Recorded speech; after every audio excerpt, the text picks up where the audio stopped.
Chapter 1002 Second Movement St. Ireland Square, in the northwestern corner, at the third story of a restaurant.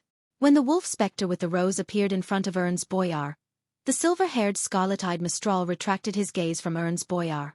Darkness suffused from behind him as countless tiny bats flew within. Bribe. Just as the sanguine earl silently muttered this single word, he saw the toppled carriage, heard the neighing of the horse, and smelled all kinds of smells. However, he wasn't able to instantly find the origin of the disturbance and accident. At this moment, his vision darkened as his eyes seemed to lose the ability to take in light. The din in his ears also halted. Earl Mistral chortled inwardly as he immediately fused with the bats behind him, rematerializing beside Ernst Boyar. Suddenly, in his black vision, a point of light appeared. This point of light rapidly expanded as it grew brighter and brighter. A golden figure with 12 pairs of pitch-black wings walked out of it. The pairs of wings spread out, blanketing Mistral's vision, causing light and darkness to mix. This created mysterious and complicated symbols that didn't differentiate themselves within the golden figure. It was both holy and corrupted, both light and dark. Angel. Mistral's pupils widened slightly as he couldn't help but take a step back, terminating his previous thoughts. In confusion, Ernst Boyar rapidly snapped awake when he saw a pair of limpid eyes that resembled crystalline gems or a lake. He felt a copy of the newspapers being stuffed into his hand. In those emerald-green eyes were ripples. Deep within the emanating ripples were twirls of a vortex that seemed to suck in the soul of anyone who lay their eyes on them. Ernst Boyar instantly became engrossed in it as he couldn't move his eyes away. Then, he heard a gentle and ethereal female voice in his ears. "Take this newspaper and follow Emlyn White. Take this newspaper and follow Emlyn White." This voice was layered as it resounded within Ernst Boyar's ears. It drilled into his brain, sinking deep into his heart. Ernst Boyar nodded in a daze, sensing that there was more, but he couldn't hear it clearly. The paperboy with a sling bag diagonally across his shoulders swiftly turned around and agilely passed through the bicycles, mixing into the crowd that came and went. This boy had a pretty face as his messy hair drooped down and hid his brows. As he walked, he took off a black fishnet glove that he had worn at some point in time, stuffing it into his sling bag filled with newspapers. As the wind blew, his clothes shrank as a spot on his exposed arm protruded out.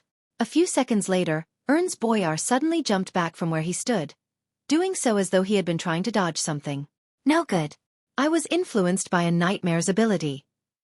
Just as he found his footing, his pupils dilated as he looked around his surroundings in a state of high alert, prepared for any impending attacks. Although Ernst Boyar was perplexed about how easily he was pulled into a dream, he knew that it wasn't time to consider the details. What followed next was key. He couldn't afford to be distracted. Ring. A few bicycles passed him as they used their bells to warn the gentleman in the middle of the road to make way. Ernst Boyar narrowed his eyes as he glared at him, his muscles under his clothes ready to deliver their might. I.e., these few bicycles circled around him as the pedestrians came and went, some slowing down their footsteps and pointing their fingers. Gong, gong, gong. 12 gongs were heard as the white steam spewed out from the chimneys of St. Ireland Cathedral. The holy hymns of praise resounded as the gears and levers got to work. On the square, everyone stopped in their footsteps. At that holy moment, they either closed their eyes in prayer or were listening silently, regardless of whether they were believers of the god of steam and machinery or not. Only the pigeons that were being fed flew up and soared into the sky. Gong gong, gong. As the gongs sounded, no one moved. Even Earl Mistral, who was inside a private room at the restaurant, stood there motionless with a heavy expression. His vision had already recovered, but all he saw was workers wearing grayish-blue or light blue clothes and bicycles of the same make. Apart from that, he discovered nothing. Furthermore, Ernst Boyar hadn't been injured at all. Of course, he had guessed that the paperboy was problematic from the newspaper in the Sanguine Viscount's hand. However, he didn't attempt to carry out a pursuit. Clearly, the power that had borrowed the level of an angel didn't belong to a low or mid-sequence beyonder. This also meant that Emlyn White's faction had at least a demigod hidden in the vicinity. Mistral believed that once he took action, he was bound to be stopped or even incur retaliation. In a situation of being easily detected while not knowing where his opponents were hiding, Mistral believed that it spelled trouble. Carrying out a pursuit in such cases only exacerbated the matter. Furthermore, to the Sanguine, this was only a test. If the faction backing Emlyn had mobilized a demigod, They could detain that powerhouse thanks to Ernst Boyar's protective measures. And through Oath of Rose, Mistral could confirm the attacker's identity. They had never thought of escalating the matter into an intense conflict. In their plans, it only involved Earl Mistral stopping the other party to prevent Ernst Boyar from suffering any harm. In the present situation, they had lost the initiative. To forcefully carry out a pursuit might highly likely result in a demigod's battle. And in Backlund, around St. Ireland Cathedral, this was equivalent to suicide. Besides, to Mistral, since the other demigod hadn't personally taken action and had only provided auxiliary help, to personally take action and make a pursuit would be a loss of decorum and an insult to his reputation as a sanguine earl. Humph. I want to see what happens next. Mistral's facial muscles twitched as he rotated the ghostly blue ring on his left hand once more. After the 12 gongs, Emlyn started walking again. He circled past the fountain and arrived at the other end of St. Ireland Square amidst the landing pigeons. He then saw Ernst Boyar, who had his back hunched slightly, afraid to even move half a step. He saw the toppled carriage, the horse that was flicking its tail, and the carriage driver who wore a look of pain. Emlyn walked over, took out a wallet, and pulled out £100. He handed it to the carriage driver and said, "This is your compensation." Ah! The carriage driver wore a blank but pleasantly surprised look. The rental carriage wasn't his. He was only an ordinary employee. After the carriage was damaged because of the horse being startled, he experienced a brief moment of feeling the pinch. Following that, it was anxiousness and despair that ruled over his mind. Based on the so-called contract and other similar accidents he had seen over the years, he was responsible for all of this. This meant compensation from him and, with his income and family situation, meant bankruptcy. During that short moment, all kinds of thoughts had surfaced in the carriage driver's mind. They were mainly of 3 types. One was to scare the frozen gentleman and get him to pay compensation. This prevented his family from falling apart, with his children having to slave away at the factories at a young age. Another option was to immediately bring the horse to a gangster and sell it. Then, he would return home and leave Backlund with his wife and children. The last option was to arrange for his family to move from the place they rented. He would then plead with the owner of the carriage, hoping that he could repay it in installments. If the person wasn't agreeable, he would rather be thrown into jail than reimburse him a single penny. Now, having £100 suddenly hit him left his mind groggy. He was at a loss for words. £100 was enough to buy a brand new rental carriage and even more. Emlyn ignored the carriage driver and looked at Ernst. "Everything's fine now. Aren't you the biggest problem? How can it be fine with you here?" Ernst lampooned as he rotated the ring with the ghostly blue gem on his left hand. For some unknown reason, he felt that he should believe Emlyn White and even approach him. Emlyn shot a glance, suddenly turned around, and walked briskly into an alley. Ernst subconsciously opened up his stride and followed closely behind. He kept holding on to the newspaper in hand. The 2 sanguine moved at extremely fast speeds, with one running and the other chasing. However, they didn't dare reveal anything extraordinary. When Earl Mistral sensed that the 2 sanguine were beyond the reach of his spirituality, he used the connection between the paired Oath of Rose rings to follow behind unhurriedly. Emlyn occasionally made detours, taking shortcuts and occasionally returning to spots they had been before. It made it difficult to guess where his destination was. As for Ernst, he was like a bull having seen a red cloth. He refused to give up as he followed closely behind. Unknowingly, the 2 sanguine arrived at Rose Street, which was south of the bridge. At this moment, Emlyn suddenly sped up. He wasn't afraid that others saw him producing after images as he dashed right into the Harvest Church. Ernst did the same. Not good. From afar, Earl Mistral was just about to descend upon them to stop the subsequent developments when Ernst's figure vanished inside the Harvest Church's entrance. Gotcha! A tile at Mistral's foot instantly shattered. After entering the cathedral, Ernst came to a realization.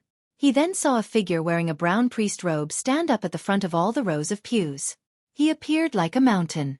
At the same time, the entire cathedral turned heavy as if it was a jail. It seemed to fuse with the land itself. Ernst's mind buzzed immediately as another voice sounded in his mind. "After you awaken from the first hypnosis, throw all the items on you to Emlyn White." Amidst shuffling sounds, Ernst took off his sash, threw out the brooch, and slammed the various items towards Emlyn White.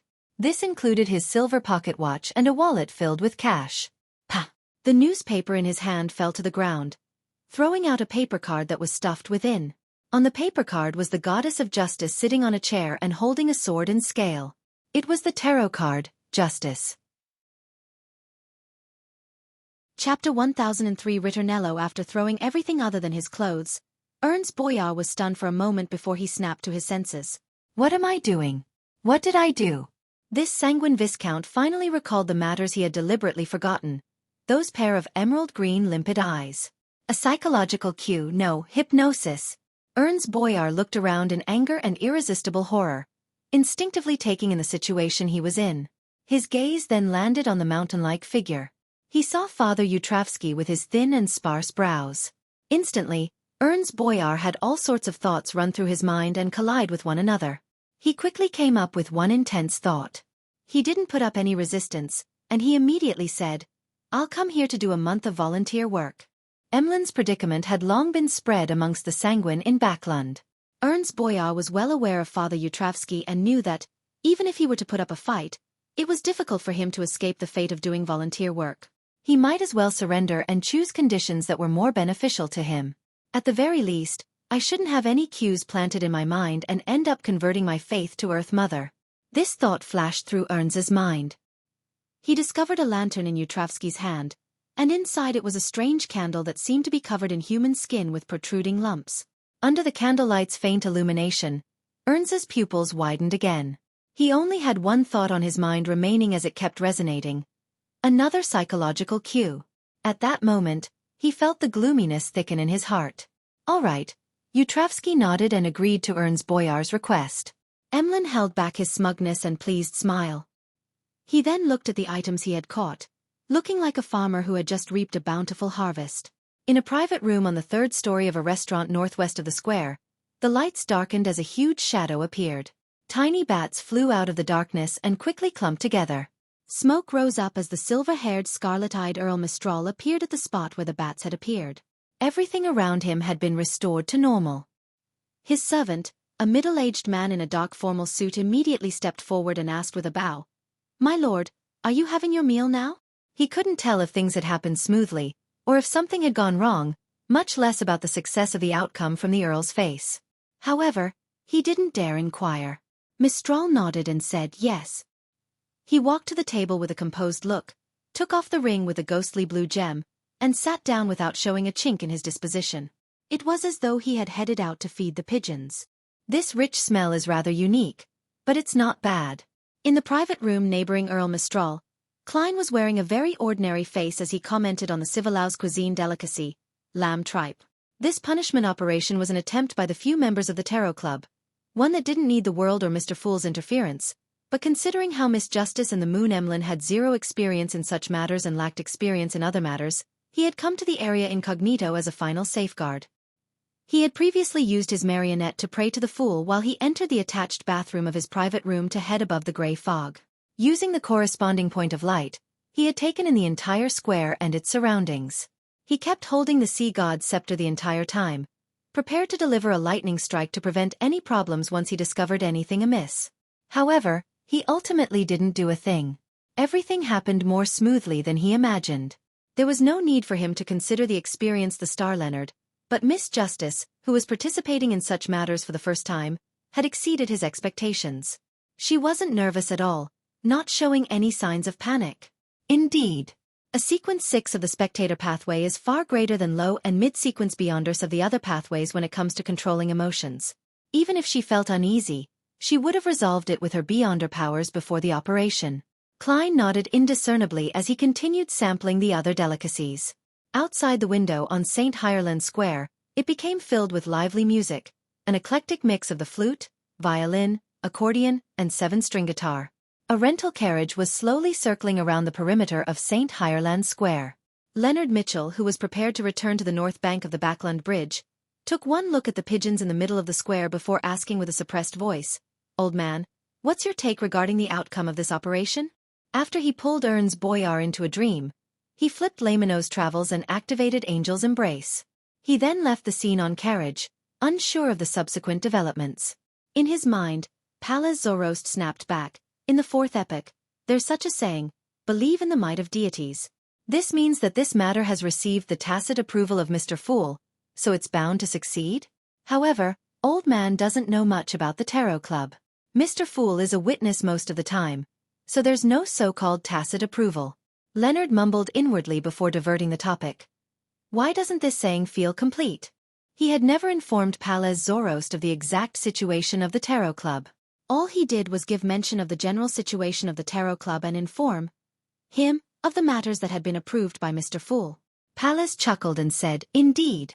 There's also a second half of the saying. Do not trust their benevolence. Believe in the might of deities, but do not trust their benevolence." Leonard repeated in silence as he looked down at the notebook with a bronze hard cover. He then muttered wistfully, "This is really akin to a Grade 1 sealed artifact. Furthermore, resolving its negative effects is relatively simple." Before this operation, consideration was given to the fact that Beyonders of the pathway involving the moon domain, as well as the darkness, had relatively stronger resistance against nightmare-related effects. Leonard had originally planned on borrowing Creeping Hunger from the World Klein Moretti. However, after some subsequent discussion, Miss Magician mentioned the traits of Lamino's travels, giving him a better option. Hence, Klein, who was originally responsible for Angel's Embrace, lent him Creeping Hunger for 3 hours. Various useful Beyonder powers were recorded, such as Bribe, Weaken. "This is something from the Abraham family," Palez Zoroast said with a sigh. Leonard had long known of this as he nodded indiscernibly. He then asked, "Old Man, do you have the means of weakening or controlling the negative effects of the mystical item I previously mentioned?" "You call that a mystical item? That's something that requires sealing." Palez first reprimanded Leonard. Then he said, "Didn't you say that it has a living characteristic? That makes it much easier to resolve." Leonard felt relieved as he cast his gaze out the window again, taking in the sight of St. Hireland Cathedral, which had parts resembling factories. In Phelps Street, North Borough, in the vicinity of St. Samuel Cathedral, at the entrance of the Lone Charity Bursary Foundation.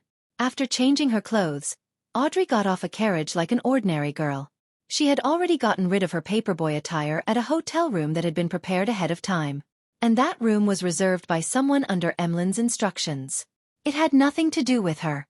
At this moment, there were people coming and going at the Lone Charity Bursary Foundation's entrance, but Audrey walked over without any hesitation.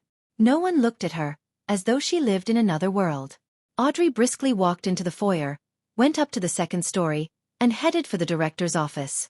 And everyone who she walked past seemed to join her in playing a game, pretending as though they hadn't seen her. They weren't puzzled about why this unfamiliar girl was inside. Audrey was just about to enter the office when she suddenly heard a familiar voice inside. "Miss Audrey, this is the amount of donations we have gathered this week." Audrey couldn't help but curl the ends of her lips as she gently nudged the ajar door and walked in. Inside the office, a staff member was holding a stack of documents, showing it to the person behind the desk. Sitting behind the desk was a golden retriever with a pair of gold-rimmed glasses hanging by her neck. It sat at the director's seat, casually flipping through the documents, and said, "That wouldn't be an issue." The staff member then took back the document and smiled at the golden retriever. "Then, I'll take my leave, Miss Audrey." Behind her, Audrey held back her laughter as she walked to the sofa. She silently watched the staff member leave without interrupting the golden retriever from reading the other documents. Susie seriously read the different documents, afraid that something wrong would happen to her acting, thus affecting Audrey's matters. After a while, she suddenly looked around in puzzlement. "Audrey, are you back? How did you notice?"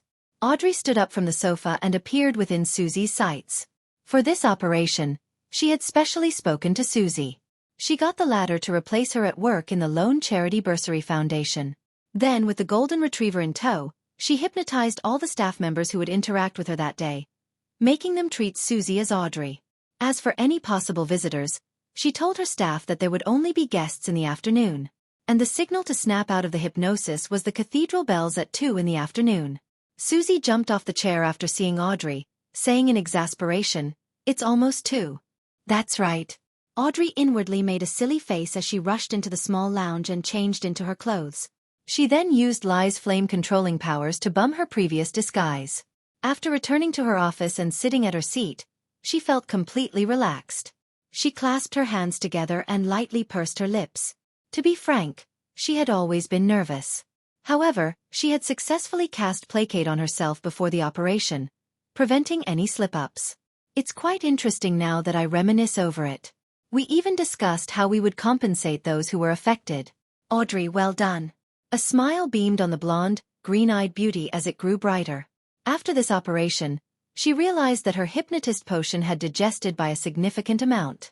Furthermore, she had also confirmed one thing. The mystical item, Hand of Horror, which came with bribe, charm worked perfectly with hypnosis. Yes, I also learned that Mr. Moon's name is Emlyn White. He didn't bother hiding the matter, because he had to tell me. Otherwise, we wouldn't have achieved our goals. Yes. Perhaps just giving the name of the cathedral was enough, but that will still expose his identity. I'm still feeling some anxiety. I was too stiff when hypnotizing. I actually used words that were too direct during the first level of hypnosis. Audrey cast placate on her slightly agitated feelings as she reviewed the entire operation, hoping that she could draw from the experience and lessons of today. Gong. Gong.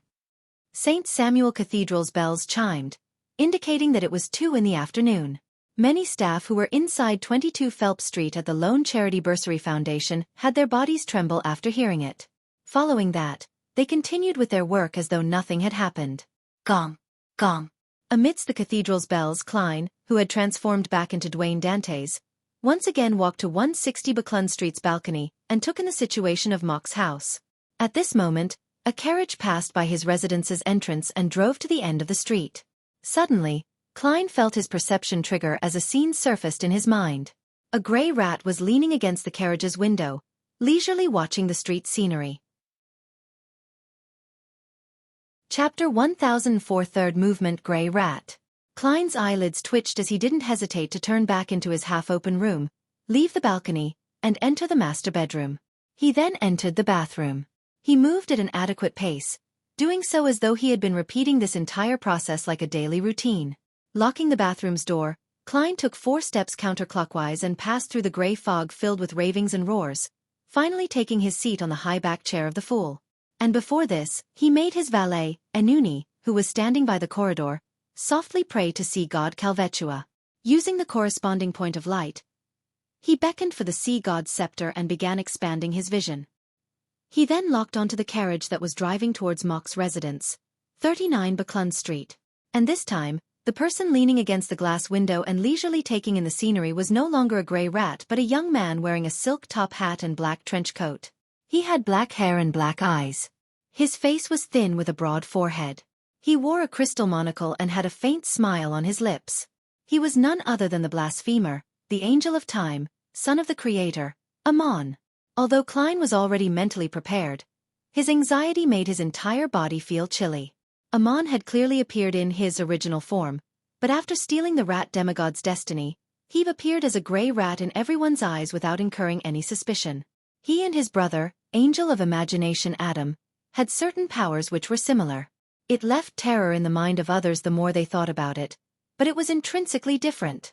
If not for the gray fog and not for my deeper control of this place, I wouldn't have discovered it either. Klein felt a mix of joy and alarm as he expanded his vision to seek out Amon's avatars. Compared to the grafting of destiny, the signs of parasitizing was a lot clearer. However, Klein didn't notice anything this time.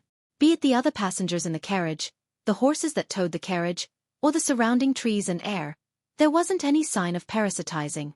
This is different from what Leonard's grandpa said. Shouldn't the appearance of one Amon mean the accompaniment of many more Amons? He is clearly aware that he was discovered by a bizarro sorcerer of the Church of Evernight, and he suspects that Buckland Street is under surveillance. Therefore, he only sent a single avatar to investigate the situation? Klein frowned as he came up with theories. He was a little unsure of how to handle the current development. Of course, he recalled Palaz Zoroast mentioning that as long as one avatar was resolved, he could eliminate all the Amons in Buckland Street. And now, there was only one Amon in Buckland Street. A perfect time to take action. I'll first hear what the expert's opinion is. Klein immediately conjured the World Gairman Sparrow's figure at the other end of the long bronze table, and made him reverently and piously pray. Honorable Mr. Fool, please inform Leonard Mitchell that Amon has appeared at 39 Buckland Street, but there's only one.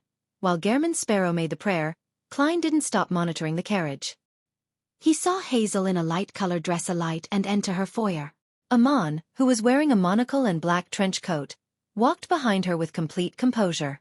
Despite not having any concealment, the servants didn't notice him at all. It was as though there was only air or some inconspicuous creature behind Miss Hazel. Occasionally, the female servants would look at the ground and jump in fright. Just as they were about to scream, they would forget what they were about to do after their mouths opened. Amon passed through the foyer and walked up the stairs. Pinching the crystal monocle, Amon stuffed his hands into his pockets.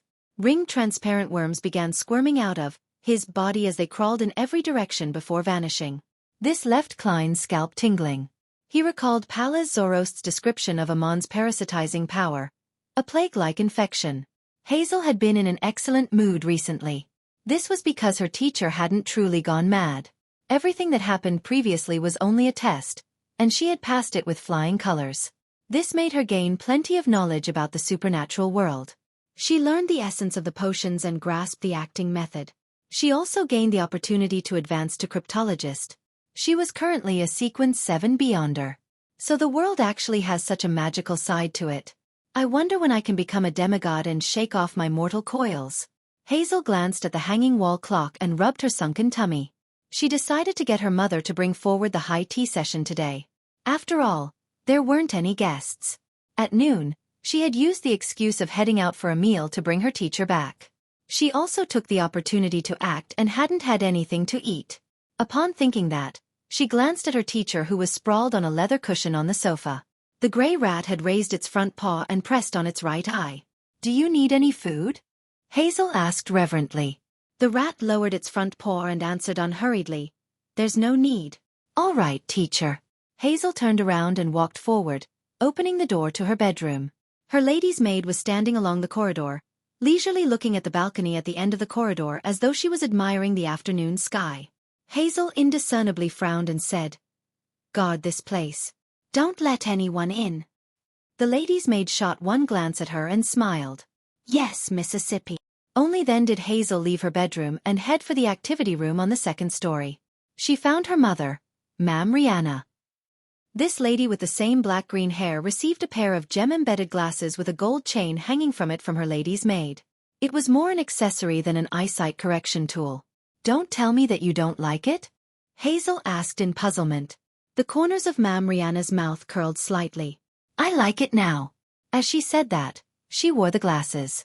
As Hazel was just about to say something, she heard footsteps approaching. She turned her head to find her father, Member of Parliament mocked, coming home early. "Father, didn't you say that you'd be at the military veterans mess?" Hazel asked in passing. "There wasn't anyone there today." Mocked raised his right hand and pinched the two sides of his eyes. Hazel thought nothing of it as she nodded. "Perfect. We haven't had high tea together in a long time." "That's right." Member of Parliament mocked and Ma'am Rihanna laughed at the same time as a faint smile appeared on their lips. At 7 Pinster Street, Leonard, who had just returned from St. Ireland Square, threw himself onto the sofa as he lifted his feet onto the coffee table. Having not received any information, he believed that the punishment operation had come to a perfect end, allowing him to look forward to the spoils of war. "Old man, didn't you say that the Sanguine Viscount had many mystical items on him?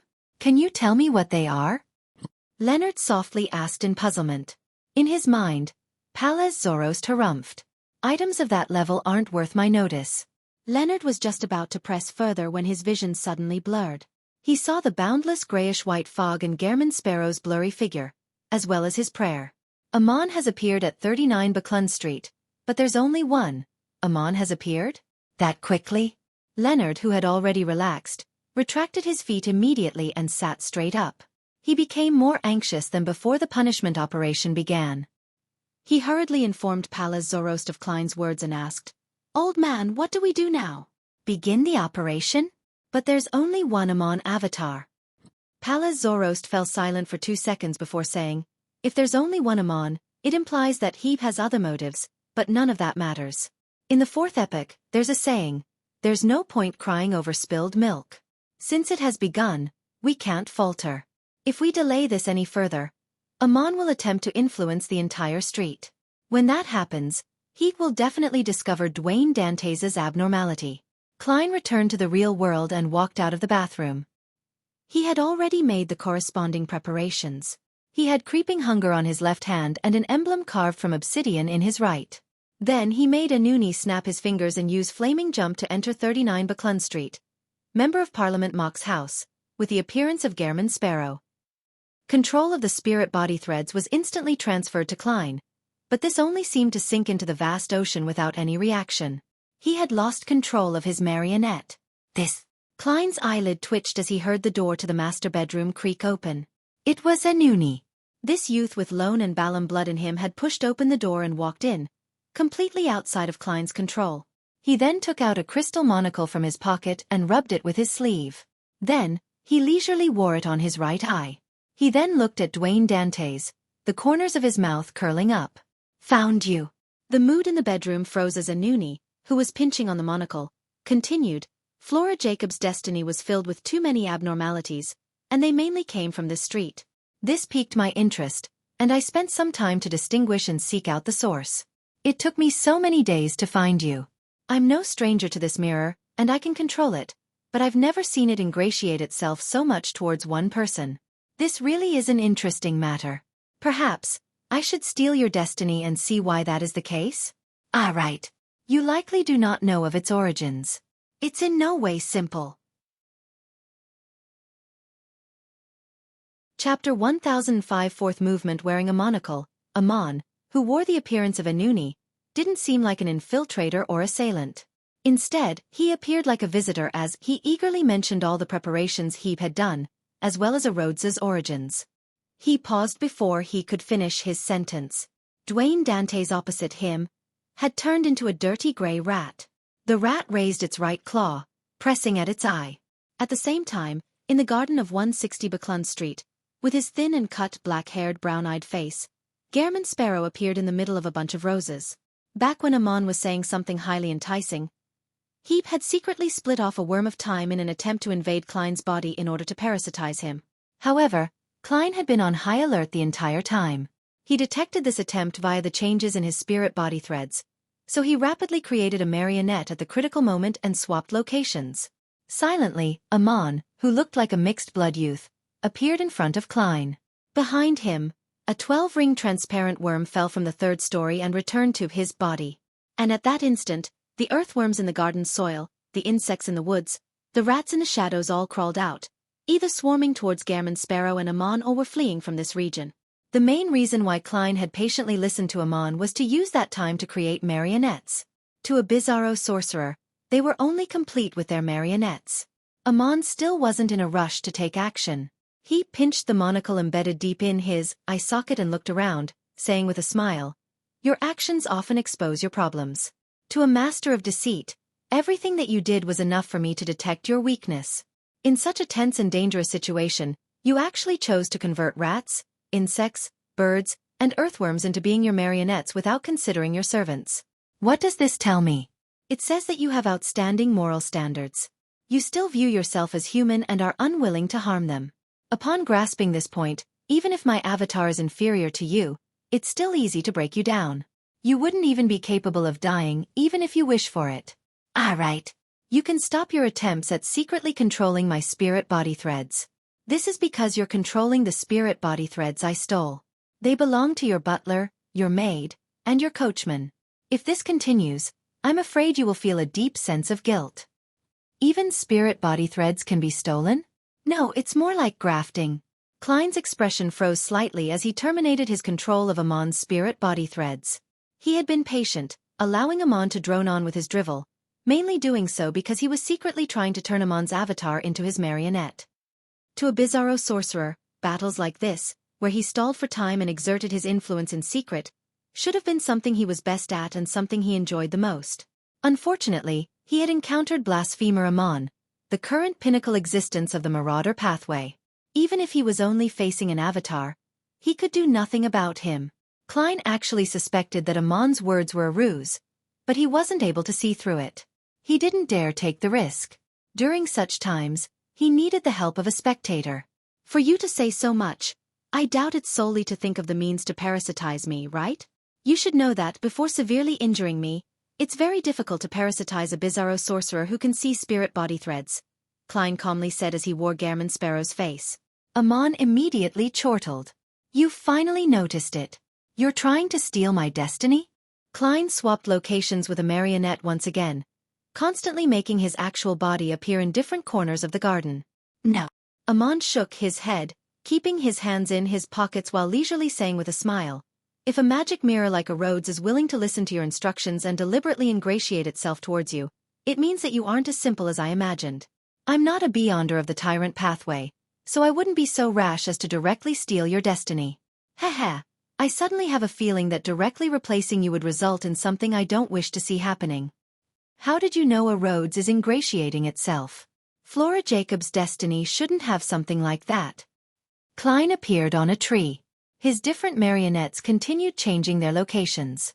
Amon pulled out one hand and pinched his chin and said, "Didn't I say why?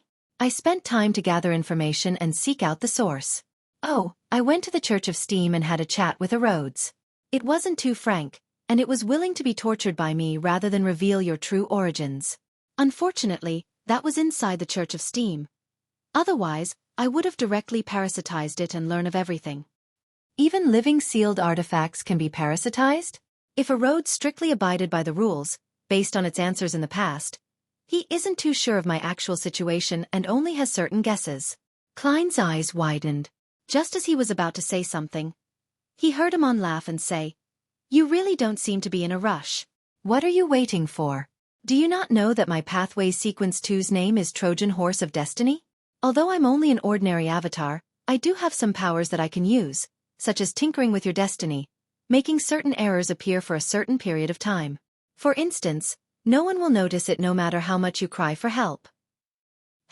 That also means that, even if you were to trigger the Evernight emblem in your hand, you will only be able to get the effects of concealment, and you will not be able to transmit your intentions of seeking help, regardless of your prior agreements. Also, even if you were to shout for help or create an explosion, the pedestrians and servants in the room wouldn't be able to hear a thing. This is the reason why I was talking so much. For an ordinary avatar, certain matters take time. All right, it's your turn to answer my question. Klein didn't answer as he kept switching positions with his marionettes. However, Amon kept appearing in front of him as they continued their conversation. At this moment, he made one of his marionettes ask, "Since you've already completed the controlling of destiny, why aren't you taking action? You also seem to be waiting." Before this gamin sparrow, who was a thin paper figurine, could finish his sentence, there was a strong gust of wind from afar. Leonard, in a black trench coat and a black silver-inlaid cane in hand, flew to Buckland Street. Klein, who had appeared to Amon's side, immediately said, "This is what I've been waiting for." As he said that, he triggered the Evernight emblem that he had been clasping tightly. Simultaneously, he snapped his left hand's fingers, igniting the tallest tree in the garden, making its scarlet flames soar into the sky. And this huge, obvious bonfire, that would have been noticeable at a glance from across the street, was noticed by no one, be it the maids wiping the windows on the first story or the pedestrians strolling beneath the Intis parasol trees. Even in midair, Leonard Mitchell ignored this scene, rushing for 39 Buckland Street at high speeds. And at this moment, Pallas Zorost's slightly aged voice sounded in this red gloves' mind. "Turn back. Head to Unit 160. Although Leonard was puzzled, his experienced self didn't ask why when it came to supernatural matters. He immediately swung the direction word of the sea pointed and changed directions. In the garden of 160 Buckland Street, Amon raised his head as he pressed the crystal monocle on his right hand, chuckling. "This is also what I've been waiting for." He ignored Gamin Sparrow as his smile grew obvious.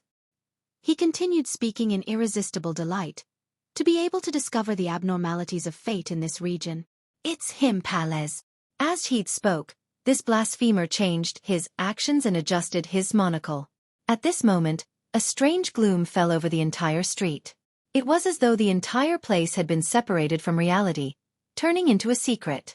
In the activity room of 39 Buckland Street, Hazel looked out the window and muttered in puzzlement, "Is it about to rain?" This wasn't anything important, so she retracted her gaze and reached out her hand onto the 3-layered tray for high tea. Then, she saw her father, Member of Parliament Mocked, strangely open his right palm. Glimmers of light condensed out of thin air, forming into a crystal monocle in his palm. Mocked then wore this monocle on his right eye. Hazel had already sensed something amiss as she frantically looked at the others in the room. Her mother, Ma'am Rihanna, took off the accessory on her nose and wore a monocle that she had taken out of somewhere.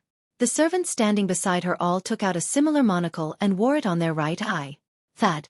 Hazel stood up instinctively as she retreated repeatedly, toppling the chair over in the process. This sound alarmed everyone in the room. Mocked, Rihanna, and the servants turned their heads to look at Hazel. Bit by bit, a smile suffused the comers of their lips. Ah! Hazel broke down as she let out a shrill scream. This scream passed through the house and through the garden, drawing the attention of the pedestrians on the streets. At this point, Amon had already lowered his right hand from his monocle. Looking at the figure in midair, he'd said with a smile, "Palez, it's already 1350 of the fifth epoch. The technique of relying on the gathering of avatars to raise one's level is already outdated." Behind him, Klein didn't waste any time as he reached into his pocket as though he was drawing a gun while he made creeping hunger turn transparent.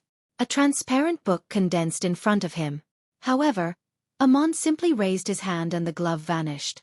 However, along with the human-skinned glove's disappearance, Gehrman's sparrow also did. Pah! Landing in Amon's palm wasn't a glove but a rat that had died after becoming a marionette. On the other side of Amon, Klein, who wasn't wearing a hat but was wearing a shirt and vest, appeared. He then threw out the item he had previously taken out, and he threw it at his target. It was a paper crane. Chapter 1006 finale and ending. It was an ordinary paper crane, bursting into scarlet-red flames just as it flew out, scattering ashes in the process. Amon, who had been looking up into the sky, suddenly turned his head and looked at the paper crane, who was a vessel of flames. He then raised his palm again. A cold glint had lit up in the eye beneath the monocle. Suddenly, the flames on the paper crane's surface vanished. Klein and his ability to swap locations with his marionette vanished. Likewise for flame controlling, flaming jump, and air cannon. In that instant, he had 6 Beyonder powers stolen, 4 of which were rather important ones. If Amon was able to make a few more thefts, then Klein might have even turned into an ordinary person. This was theft at the angel level. Amidst the extinguishing flames, the paper crane slowly floated. Backlund, Dr. Aaron's house, in a black pram. Wrapped in silver silk, Will Septon rubbed his mouth and eyes, grumbling, "Life is just so hard." Before he finished his sentence, he took out what looked like a cane from somewhere. It was embedded with clear gems. Pure bright light lit up, illuminating the calendar in the room clearly. Today was Tuesday 160 Backlund Street, inside Dwayne Dantes's garden. The paper crane, which was already charred and incomplete, suddenly froze in midair. Complicated chrome-colored symbols appeared out of it, instantly taking on the form of a huge, illusory, scaleless snake. The dense patterns and symbols on the surface of the gigantic silver snake formed a wheel that was connected to each other. Around each wheel were different symbols. With a sweep of the cold, bright red eyes, this giant serpent soared into the sky and stayed above Backlund Street. It curled its body and bit its own tail. Its shadow blanketed the entire street like a mysterious and ludicrous wheel. Suddenly, Mocked, Rihanna, and several servants in 39 Backlund Street's activity room wiped the smiles from their faces. They raised their hands in unison, taking off the monocle on their faces, allowing the monocles to turn incorporeal in their hands before transforming into beams of light. Immediately following that, they wore their eye accessories once again and pinched their eye sockets, either leisurely looking out the window or returning to their former state. Hazel sat on the ground watching this scene. As she shook her head, feeling the world crumbling around her, she used her hands to hold her body up while rapidly retreating. The cold glimmer in Winner Anuni's eyes vanished. The crystalline monocle was left cooked, and he no longer wore that supercilious look. In addition, something in his body seemed to be extracted as a clear, thick, but transparent and mysterious worm of time took form above his head. And amidst concealment, this worm of time quickly transformed into a figure with black hair, black eyes, a broad forehead and a thin face. This wasn't time reversing itself on Backlund Street, because Klein and Leonard didn't suffer any of its effects. It was Amon having his condition returned to a few minutes prior to this. Snake of Fate. Reboot. Although Will Septon had predicted that there would be some changes in fate, things had happened slightly later. However, his influence that descended from afar came in such a timely fashion. In order to gain this Snake of Fate's help, Klein had not only fed him 5 different flavors of ice cream, but he had also agreed to further compensation. The outcome of their negotiation was that Klein had to think of the means to create at least 2 items that could allow Will Septon to briefly regain some of his strength while in his weakened state. When Amon suffered this unexpected blow, Klein didn't hesitate and drew death knell. He cocked it, gently pushed the cylinder, and aimed it at his enemy. Bang! He staidly and decisively pulled death knell's trigger, shooting out the control spirit bullet he had long prepared. A black stream of light flashed out, striking the illusory Amon figure with the sharp bonnet and classic black robe, the Worm of Time. This was even thicker and clearer than all the Worms of Time Klein had previously seen before. The light scattered as Amon's figure quivered in midair and froze without being able to wear any expression. And at this moment, Leonard, who had already arrived overhead, followed Old Man's instructions. Standing on Word of the Sea, he floated in midair, slightly spread out his arms, and relaxed his spirit body. Both his green eyes immediately reflected a slightly gloomy, 12-ring transparent worm of time in each one of them. These two worms of time had their heads and tails connected together, forming a similar loop. As the loop slowly spun, they projected a huge ancient mottled illusion behind Leonard. This illusion looked like the surface of a wall clock carved from stone. There were 12 segments. Each segment was either grayish-white or bluish-black. They were clearly demarcated from each other, and the symbols were all different. With just one look, Klein had the feeling that life was speeding past him. Gong! A bell gong that seemed to travel across time from ancient history resounded through the spacious secret world. Everything before Klein seemed to slow down, including the Amon figure above Anuni. An indescribable invisible surge appeared, sweeping around that Amon figure before hurling it towards that huge illusory stone-carved wall clock. What was actually a worm of time, Amon's avatar with a monocle, suddenly extended a hand, aiming it at Gehrman Sparrow. Suddenly, Klein saw the skin on the back of his hand rapidly dry up as they wrinkled up, producing unobvious aged spots. The speed at which Amon's illusory figure was being pulled away slowed down, but the process couldn't be interrupted. Finally, it contracted into the form of a ringed worm and was thrown towards the illusory, ancient stone-carved wall clock behind Leonard. Gong! Another bell gong sounded as the grayish-white and bluish-black clock surface had an additional mottled hand. This hand quickly rotated a few segments, speeding up the sound of the gongs. Inside 39 and 160 Buckland Street, all kinds of resplendent glimmers of light flew out, pulled and attracted by that ancient illusory, stone-carved wall clock. Law of Beyonder Characteristics Convergence. He had used the connection between the avatars and his higher level to strengthen the law of Beyonder Characteristic Convergence. Gong! Several streams of light from different spots in Backland flew over. After everything calmed down, Klein's current appearance appeared in his mind. He had more white hair than black. His forehead and the corners of his mouth and eyes were covered with obvious wrinkles. His skin had sagged with several aged spots.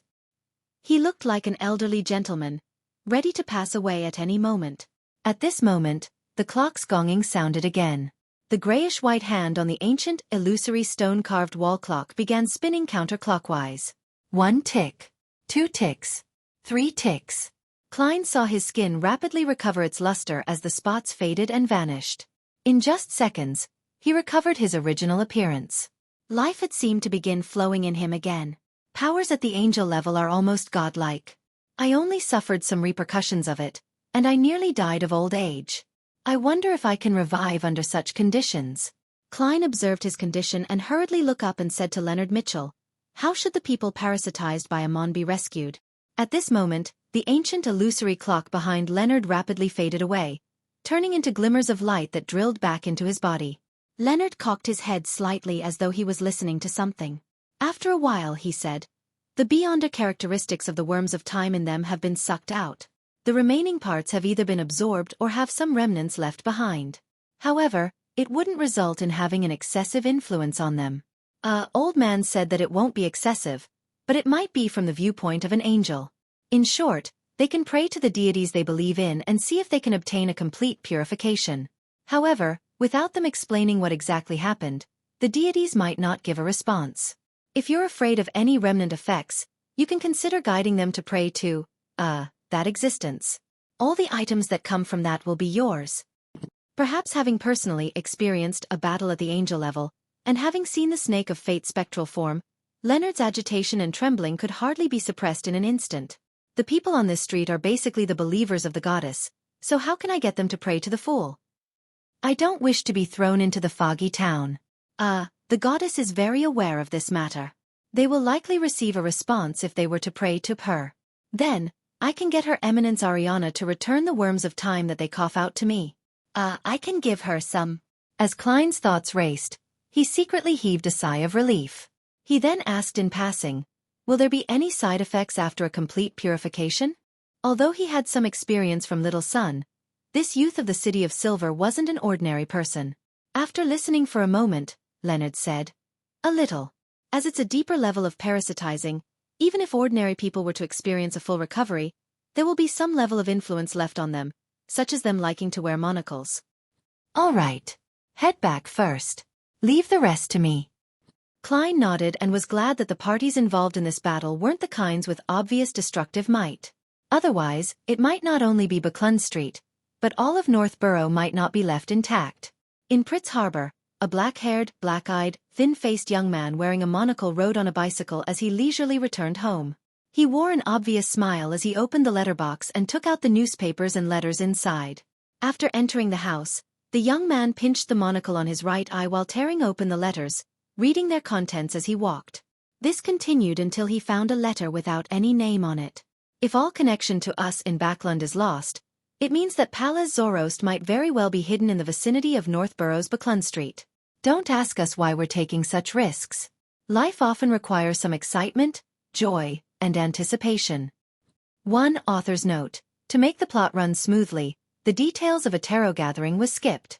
As for Will's prediction, a deviation happened because of Amon's ability to bore through fate. Chapter 1007 Dealing with the Aftermath on 160 Buckland Street. After watching Leonard fly out of the world of concealment with the Word of the Sea in one hand, Klein turned his attention back onto his surroundings. He first observed Winner Anuni. He originally imagined that he couldn't use the marionette that had been parasitized by Amon, but to his surprise, he realized that he could control his spirit body threads again. Klein was first stunned before he came to a realization. When Snake of Fate Will Septon used Reboot to reverse Amon's condition in time, it also made the things he parasitized experience similar changes. Hence, Anuni had turned back into his marionette. As expected of the strongest power of a Monster Pathways Sequence 1, Klein heaved a sigh of relief before allowing his figure to fade away from where he stood. He teleported back to his master bedroom, leaving a bunch of marionettes around to defend against any accidents. Right on the heels of that, Klein entered the bathroom and headed above the gray fog. He used Anuni's prayer light and began observing the entire street with the sea god's scepter in hand. Without a doubt, his focus was on his residence and Unit 39. He found Butler Walter, Housekeeper Tanaja, Member of Parliament Mocked, Ma'am Rihanna, and many servants having remnant signs of being parasitized. They appeared somewhat in a daze. As for Hazel, she was on the brink of total collapse. Her hands were on the ground, having pushed herself backwards into the corner. Her back was leaning close to the wall as she huddled into a ball, trembling. Mocked and company had noticed something wrong with her. They surrounded her in concern, hoping to know why. However, Hazel would scream loudly whenever they attempted to approach her. She would resist violently, so all they could do was stand meters away, wearing a panicked and helpless look. During this process, they would from time to time nudge their glasses or pinch their eye sockets. This only served to leave Hazel even more horrified. She appeared to be on the brink of losing control. Klein felt horrified when he saw this scene above the gray fog. He imagined a scene. Daddy Amon, Mommy Amon, Maid Amon, Footman Amon were circling around Hazel, trying to soothe her nerves but were helpless. They wore the same expression and the same monocle with different clothes. Even if Hazel were to hold out and not lose control, she would definitely develop mental problems. At the very least, she would be in a half-crazy state. Klein's thoughts raced as he lowered the sea god's scepter and returned to the real world. Buckland Street and the several streets remained enshrouded in darkness. It exuded a serene, tranquil, and profound feeling. This was a world that had already turned into a secret. Klein took down a hat, wore it on his head, and teleported to a director's office in 22 Phelps Street, Lone Charity Bursary Foundation. Audrey had already changed into a light green dress and was daydreaming with a fountain pen in hand, reminiscing over every detail of the punishment operation in the afternoon. Susie, on the other hand, had gone out for a stroll. Suddenly, this noble lady sensed something and looked up. A black-haired, brown-eyed, thin-faced figure with cut facial features was rapidly reflected in her emerald, limpid eyes. This figure wore a white shirt, black vest, black trousers, and black leather boots. He had a cold expression. His body was bent slightly as he held one hand over his top hat. Audrey was first taken aback before she recalled who this person was. Gehrman Sparrow. Although she had never met him before, she had already seen his extremely lifelike picture on the papers and wanted posters. Klein realized that he hadn't changed back to Dwayne Dantes based on Miss Justice's reaction. However, he wasn't too mindful of that. He released his hand from his top hat and straightened his body. He said with a nod, "There's something that requires your help." His disguise had also been stolen by Amon. But after a reboot, it was returned to him. He just didn't have the time to change back into Dwayne Dantes. Mr. World, who's already a demigod, needs my help? He's in need of therapy because of some mental problem? No, it doesn't seem to be the case. Audrey pursed her lips as she put down her fountain pen in anticipation and curiosity. She stood up and gave a serious reply. No problem. Klein didn't waste any time and walked over. Grabbing her by the arm, their figures faded away as they vanished from the spot. Instantaneously, they appeared outside the activity room at 39 Buckland Street.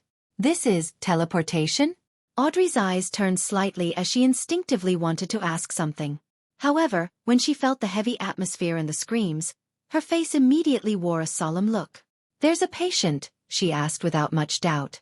It's really easy to talk to a spectator. There's no need for much explanation. Klein tersely acknowledged and said, yes, she encountered a supernatural incident and suffered a terrible fright. She's on the brink of losing control. Do you have the means to not be seen by the people inside? There was no need for him to say his last sentence, as a large-scale illusion was enough to resolve the problem. Furthermore, after receiving the blessings of concealment, ordinary people likely didn't retain much of their corresponding memories. However, after witnessing Adam's powers of invisibility, Klein was rather curious if Miss Justice had such skills at Sequence 6. Mr. World is feeling curious. That's really rare. He doesn't seem to be wearing a thick mask and has changed to a thinner one. He's a really good patient who heeds medical advice. Audrey's chin moved slightly as she nodded. Yes. As she spoke, she glanced at Gehrman Sparrow, who reached out for the handle and pushed open the door after receiving her response. Member of Parliament mocked and Ma'am Rihanna completely ignored this beautiful girl as they discussed in a panic about hiring a doctor. As for Hazel, she remained curled in a corner, trembling vigorously like an abandoned baby animal. Miss Hazel, as a senior spectator, Audrey didn't have the problem of forgetting others. She observed Hazel's condition and frowned slightly. She turned her head and said to Gehrman Sparrow, Mr. Sparrow, can you briefly explain what she encountered? Only with sufficient knowledge can I quickly resolve the problem. Klein was already prepared as he quickly and succinctly explained. She's a beyonder of the Marauder pathway, a student of a demigod who had nefarious thoughts. Her teacher attracted blasphemer Amon's avatar and ended up getting herself killed. Her destiny and identity were stolen. As such, Amon infiltrated her family, parasitizing her parents and servants. Just now, while we were eliminating Amon's avatars, she realized that her parents and servants had all turned into Amon. She didn't know that was Amon, but she understood that it was a strange existence. If you have anything you wish to understand at a deeper level, things which do not involve the psychological treatment, you can always ask during the next gathering. Blasphemer Amon? Mr. World and company have eliminated Amon's avatar again. No. Avatars? Audrey was somewhat shocked as she instinctively glanced at Mocked and company. She couldn't imagine that they had once been parasitized by Amon and had turned into him. To have everyone parasitized. Audrey recalled Mr. World's words and felt more afraid the more she thought about it. She felt her entire body turn cold as she couldn't help but think of herself if she were in Hazel's shoes. This left her somewhat stifled as she subconsciously cast placate on herself. Is the supernatural world always this cruel and terrifying, or is it just occasionally? After calming down, Audrey muttered softly. She didn't wait for the World Gehrman Sparrow's reply, because from what she had seen at the tarot gathering, she knew the answer very well. Always. Looking back at Hazel, Audrey walked over, filled with pity. She crouched down and first used placate. Hazel looked up blankly and saw a perfect flawless face, as well as that pair of emerald-like eyes. At that instant, she seemed to return to the ball of that previous night, having witnessed this lady descend like an angel. She instantly calmed down. She saw ripples rise up in that pair of limpid green eyes. They were serene, calm, and deep. There's no need to be afraid. Calm down. Everything is already over. Audrey used hypnosis to directly communicate with Hazel's body of heart and mind. She heard hysterical screams and the horror that was taller than mountains and deeper than the ocean. Taking into account Hazel's condition and encounter, she quickly came up with a plan for treatment. She directly hypnotized Hazel and made her forget today's encounter and the existence of her teacher. She was only capable of vaguely remembering her identity as a Beyonder and other general knowledge. Hazel gradually calmed down before she slowly fell asleep. After you awaken, that terrifying experience will no longer exist, and I was never here. Audrey used a gentle voice to complete the last step of the hypnosis. Following that, she slowly got up and observed Hazel for a few seconds. She pursed her lips and whispered without turning her head. I made her temporarily forget the corresponding memories, but that memory remains. It's just hidden deep down. In future gatherings, I'll continue treating her, guiding her to slowly remember and accept this memory. Only then can her mental problem be completely resolved. Otherwise, perhaps a familiar action or sentence will jolt her awake. She will then break down once again, and perhaps it will result in a direct loss of control. Miss Justice is becoming more and more professional.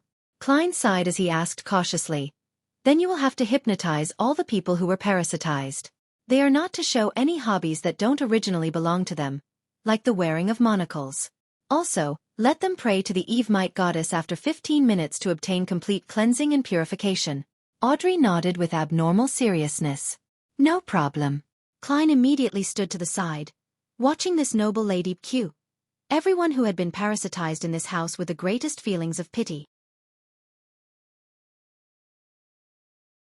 Chapter 1008. Splitting minutes later, Klein, with the face of Gehrman Sparrow, walked out of 39 Buckland Street with Miss Justice Audrey and headed for places where the other parasite victims were.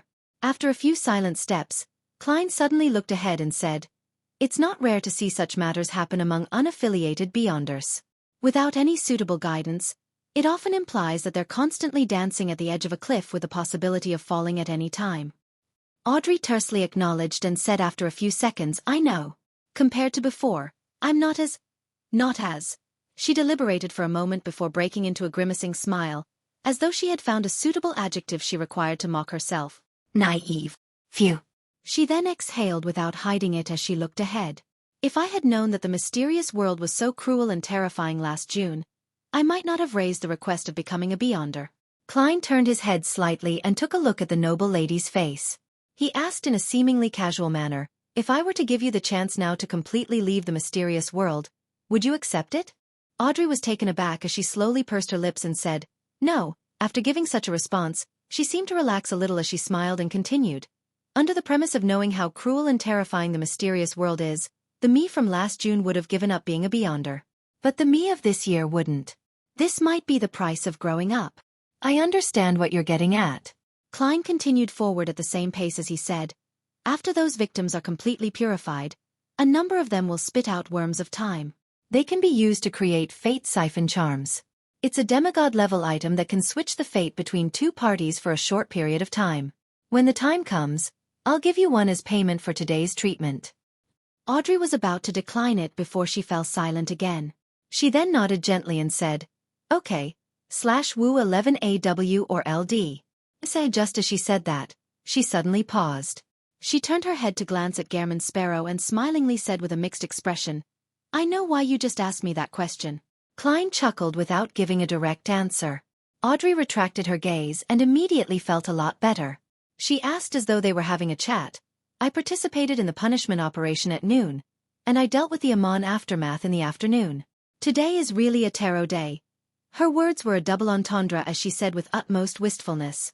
From her point of view, Noon was a cooperative operation that involved 5 members, the Moon, the Star, Judgment, Justice, and the Magician, with different levels of involvement. In the afternoon, the tarot clubs The World and Justice had involved themselves in the elimination of Amon's avatars in different ways. This was indeed a day to remember, and in a sense, it could be considered a tarot day. Klein nodded in agreement at Miss Justice's words, but he didn't tell her that the Star Leonard had also been involved in the afternoon operation. Furthermore, he was the main force in the operation. Amon's avatar must have been difficult to deal with, right? Audrey finally found an opportunity to raise the question. She stared at Gehrman's sparrow, making no attempt to hide the curiosity in her green eyes. Klein smiled. If I had done it alone, you wouldn't be seeing Gehrman's sparrow, but Amon here instead. Having your destiny and identity stolen? Audrey asked in enlightenment. Klein tersely acknowledged. We'll discuss the specifics in the future. In short, to eliminate all of the Amon avatars in Backland this time, we had mobilized angels. If you were to encounter Amon's avatars in the future, never believe that you have the means to handle him alone. Immediately find an opportunity to seek help. Yes, his trait is the wearing of a monocle. He enjoys pulling off harrowing pranks. Angels were mobilized. I wonder if it was that death console or the angel from the fate domain, or... Audrey looked up at the sky and saw the clouds frozen in midair. They appeared like props under the dark background. Like an attentive student listening to a teacher, she seriously nodded and said, I will keep that in mind. The two continued walking, occasionally silent, occasionally breaking out into a conversation until they entered 160 Buckland Street.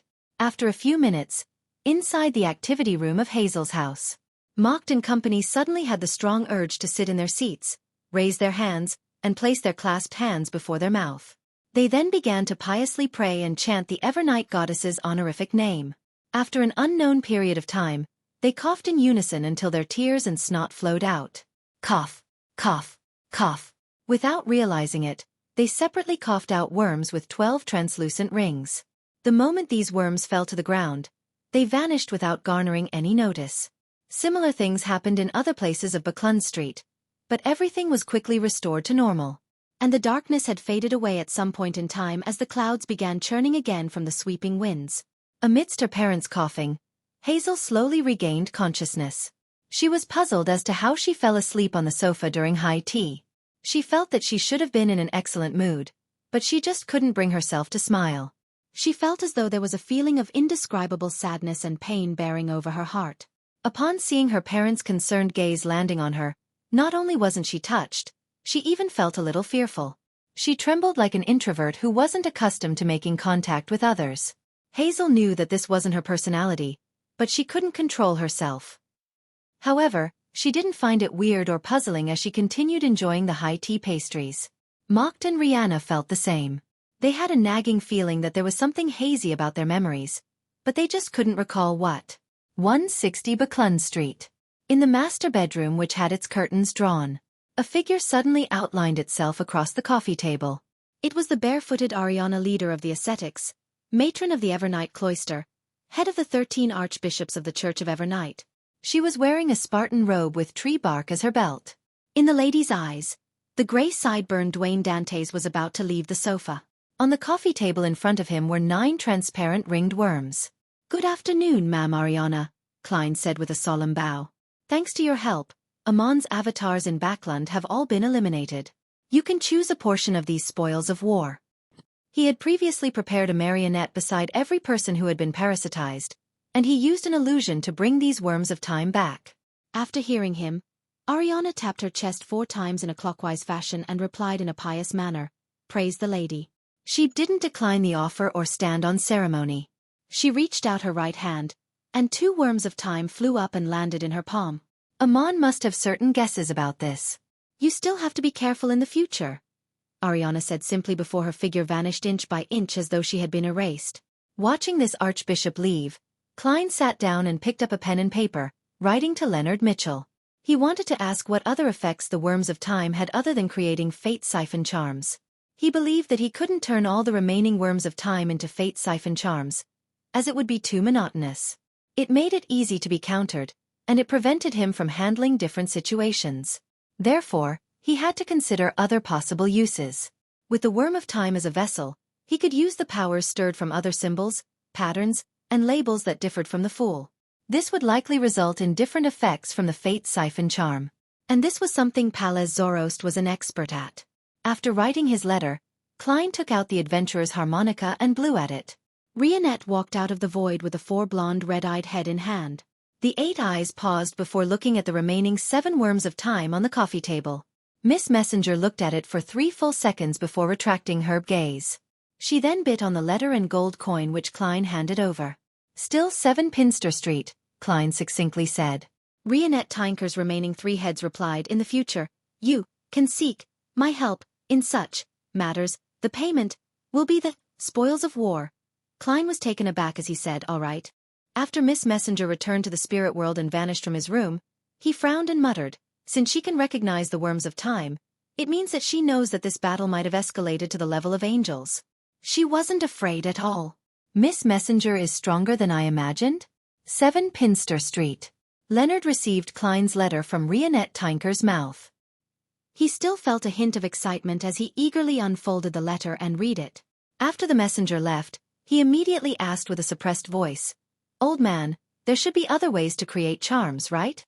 Just now, Palaz Zoroast had given him 2 worms of time from Amon as today's reward for the risk he took. In Leonard's mind, the slightly aged voice replied with a smiling tone, "Of course, once I sleep for a while and digest what we received this time, I'll teach you. It wouldn't take too long. Also, do not go to Buckland Street any time soon." "Why?" Leonard asked in surprise. Palaz Zoroast chuckled and said, "All of Amon's avatars in Backland have been eliminated, and it is in no way a trivial matter. The number of people who can do that is just a handful. So, do you think he will have some guesses?" Leonard's nerves tensed up again. Palaz continued, however, "There's no need to be too worried. His true body wouldn't be able to enter Backland, and having recovered quite significantly, I don't have to be too worried about his avatars. In addition, I found a piece of information from Flora Jacob from his memory fragments. Somewhere in Backland hides the treasure of the Jacob family. We shall wait until the end of the year for the gathering. There, we will seek out and cooperate with the other descendants of the Jacob family to excavate that treasure trove to share the items inside. When that happens, even if Amon gathers a large number of avatars, raising it to almost the level of a sequence one, there's no way he can truly defeat me. Heh. To ensure balance, Dwayne Dantes can also be involved in it."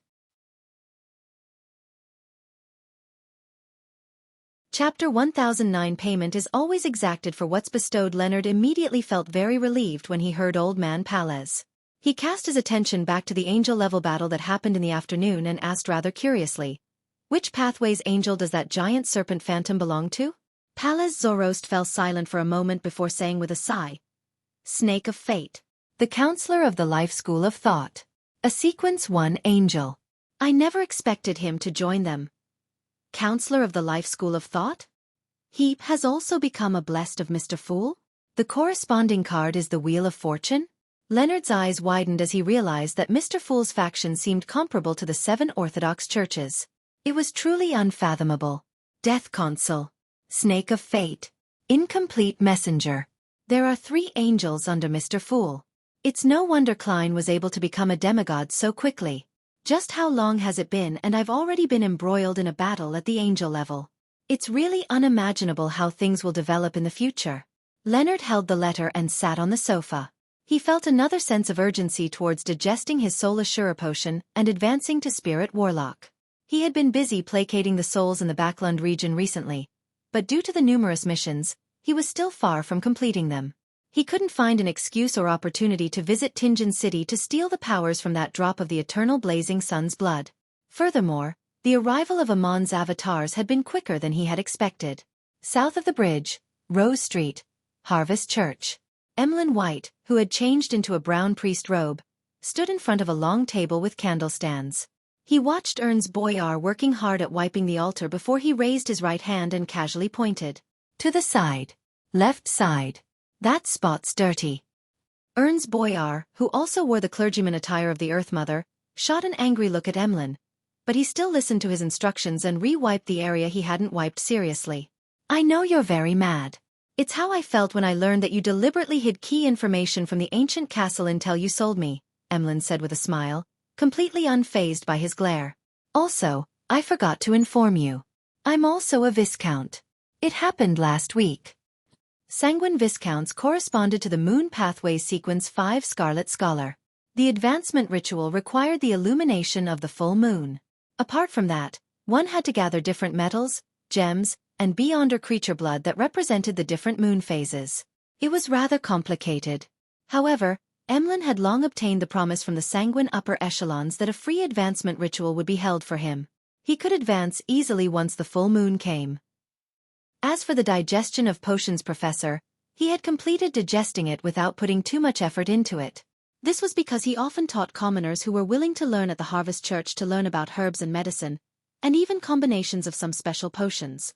And apart from usually collecting dolls, researching history, and doing volunteer work at the cathedral, he loved thinking about the different potions and considering how they could be used in different battle situations.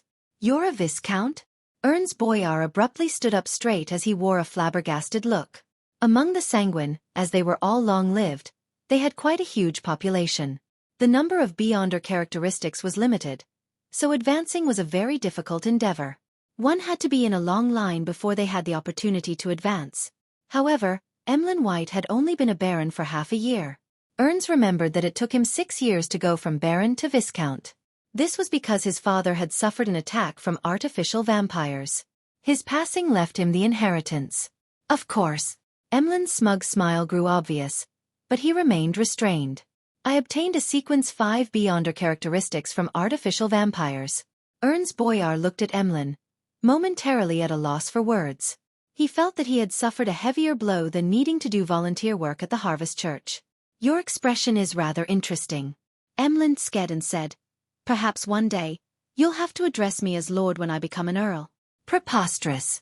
What arrogance!" Ernst blurted. "I'm already very humble. I didn't mention I would become a duke or even a princeps. How am I to be the Sanguine's messiah without being an angel? Besides, in our tarot club, Mr. World has already advanced to become a demigod. Ma'am Hermit won't take much longer. This will definitely be a club filled with demigods." Emlyn chortled without arguing with Ernst like he usually would. He took on an attitude that whatever Ernst said was beneath him. Of course, he also understood that the advantage the Sanguine had after the Scarlet Scholar stage no longer existed. Becoming an Earl was in no way easier than an artificial vampire advancing to Shaman King. The digestion of the Scarlet Scholar potion is still relatively simple. All one needs to do is sincerely like the moon, worship the moon, and study the moon. This is what most sanguine do usually. However, the corresponding ritual is in the hands of the demigods. Without their approval, even if I were to obtain a Shaman King Beyonder characteristic from the sun, I won't be able to become an Earl. Emlyn might be arrogant, but he knew very clearly what was required of him subsequently. There were 2 core powers of Scarlet Scholar. First, it was to create an environment that was advantageous to them. When the enemy wasn't good at spirituality or things related to the spirit world, they could create the effects of the full moon. On the contrary, they would also make the moon vanish if necessary. Second, it was to gain an instantaneous blink and a spectral form state under a certain area of the moon's illumination. Even if they were smashed to bits by an enemy, they could still reform themselves under the moonlight. And the strength of these powers was derived from one's comprehension and research of the moon domain as Scarlet Scholars. As for the strengthening of darkness-related spells, the enhancements of potion effects, and the resistance towards nightmare-like influences, they were just supplementary. Ernst was enraged by Emlyn's attitude. Just as he was about to speak again, he saw the mountain-like half-giant, Utravsky, walk out from behind the cathedral. He hurriedly bent his back and bowed his head as he continued cleaning the altar. Emlyn White also picked up his cloth and the candle stand, wiping its surface with great proficiency. In the silent atmosphere, he thought of something. If he were to leave the Harvest Church now, would the upper echelons of the Sanguine force him to hand over the mystical items and supernatural props he obtained from Ernst? I really have no reason to reject their request, because some of the items don't belong to Ernst in the first place. Emlyn thought about it seriously and decided to return to the room later. He would set up a ritual and sacrifice the spoils of war he received to Mr. Fool. When the time came, he could split it with the other members like the Star and Justice. Oath of Rose cannot be sacrificed. It's only one part of the pair. Whoever obtains it will be discovered and identified by the wielder of the other ring. I'll just treat it as a spoil of war. I'll hand it over to Marquis Nibs tonight. I should be able to exchange it for some rewards. As for the rest, I won't participate in the splitting. Emlyn very quickly came up with a plan. As for whether the Sanguine upper echelons would bear a grudge over this, he wasn't too worried. This was because he would also mention in passing about the cooperation that the Rose School of Thought's Temperance faction had requested while handing over the Oath of Rose. This matter had happened last week. He had planned on informing the sanguine upper echelon, but in the few mini-gatherings, the hanged man had advised him to do so after the punishment operation. It would accentuate his importance and mitigate any anger or resentment. Striking with a stick, and offering a carrot? At that moment in time, Emlyn suddenly had a deeper understanding of the suggestion. 160 Buckland Street. Inside Dwayne Dantes' bedroom. The spoils of war received are pretty good. A diamond brooch that can raise one's energy and maintain lucidity while resisting spells that act on the body of heart and mind.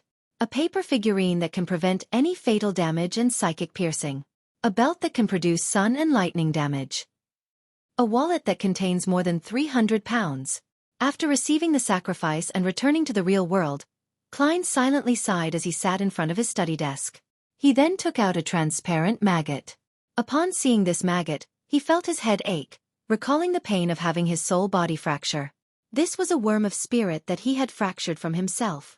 It was to be made into the payment given to Snake of Fate Willa Septon. He already had an idea on how to replicate the item which could briefly allow someone to restore their strength. It was to use the worm of spirit as a vessel and copy the complete symbol from before to garner a response from the mysterious space above the grey fog. For this, the outcome of his divination was that it would be rather successful.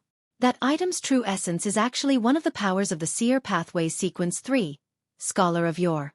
To borrow a portion of one's power from one's past self. Responding with the Fool's identity would definitely work. The only problem is that the corresponding dimensionality, mystery, complexity, and danger of the symbols cannot be directly engraved on different metal plates. According to Willa Septon, I have to use cogitation and draw on my spirituality to draw it on the worm of spirit.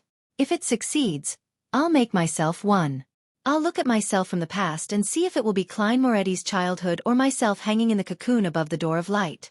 If it's the latter, it's best if I can confirm how long I've been hanging. Klein entered a cogitation state while in thought. Then, he kept constructing symbols with his mind, allowing his spirituality to repeat this process outside as it penetrated the worm of spirit. This was a complicated and difficult task. If he wasn't careful, it might lead to failure. As the invisible symbols fell and augmented the worm of spirit, Klein suddenly trembled. The worm of spirit ignited by itself and turned to ashes. Looking at his empty palm, Klein felt a headache. After a long period of silence, he silently muttered, "Life sure is difficult." Chapter 10:10 Consultant Fee. After rubbing his forehead, Klein was just about to split another worm of spirit when he suddenly saw Rionette in her dark, complicated-looking dress walk out of the void and stand beside the desk. In the mouth of one of Miss Messenger's heads was a neatly folded letter. "Who's it from?" Klein asked in passing. Rionette Tinker's remaining 3 heads replied, "The Mushroom King's Superior Mushroom King?" Klein was stunned for a full 2 seconds before realizing that it could be Frank Lee. And Frank Lee's superior was Admiral of Stars, Katlia. "The Mushroom King is Frank Lee?" Klein asked in confirmation as he reached out to take the letter. With the 4 blonde red-eyed heads' hair being held, they were made to bob up and down as though they were nodding. Miss Messenger even gives others nicknames. That's not right. Frank doesn't just specialize in mushrooms. His domains include cows, malt, fish, rose bishops. It's because Frank has had a breakthrough in his mushroom experiments. So Miss Messenger saw a boat full of mushrooms? Klein couldn't help but draw a breath as he hurriedly unfolded the letter. He was worried that the letter was Ma'am Hermit's plea for help. Of course, he wasn't too anxious because, at the most critical juncture, an experienced pirate like Admiral of Stars would definitely choose to pray to Mr. Fool. This letter did come from the future's captain, Katlia. On it were neatly written words. "The Queen has already confirmed the time and place. Wednesday, 11 p.m. same place. I've no idea what you said to Frank Lee, but I can tell that he has been very excited recently. He has done many experiments with the artisan. He said that he would be able to produce another phase of results in 3 to 6 months' time. He also made it clear that if he were to obtain the Druid Potion, he could save on making many intermediary objects and directly produce the final outcome. All I can say is that I wish you the best. I hope that everything will come to an end before the artisan completely breaks down. He has already begun regretting his faith in the primordial moon. Should I be happy that the securing of the City of Silver's food supply has progressed, or should I be worried about accidents?" Klein rubbed his temples and decided to put the matter aside. After all, Ma'am Hermit, who was almost about to become a demigod, was watching Frank. If some unexpected development really happened, she would definitely seek help. Phew. Having finally confirmed his meeting with Queen Mystic, he heaved a sigh of relief and flicked his wrist, burning the letter in scarlet-red flames. After watching Miss Messenger leave, he continued splitting a worm of spirit when he suddenly frowned. He felt that the desk and the letter's ashes in the trash can were abnormally off-putting. Subconsciously, Klein got some tissue and wiped the desk before covering the trash can. After doing all of this, he looked at his dirted hands and stood up. He headed for the washroom and turned on the tap. As he washed his hands, he caught sight of the toilet beside him through the corner of his eye. He frowned bit by bit again. Today's cleaning wasn't done well enough. Klein softly muttered and suddenly sensed something wrong with him.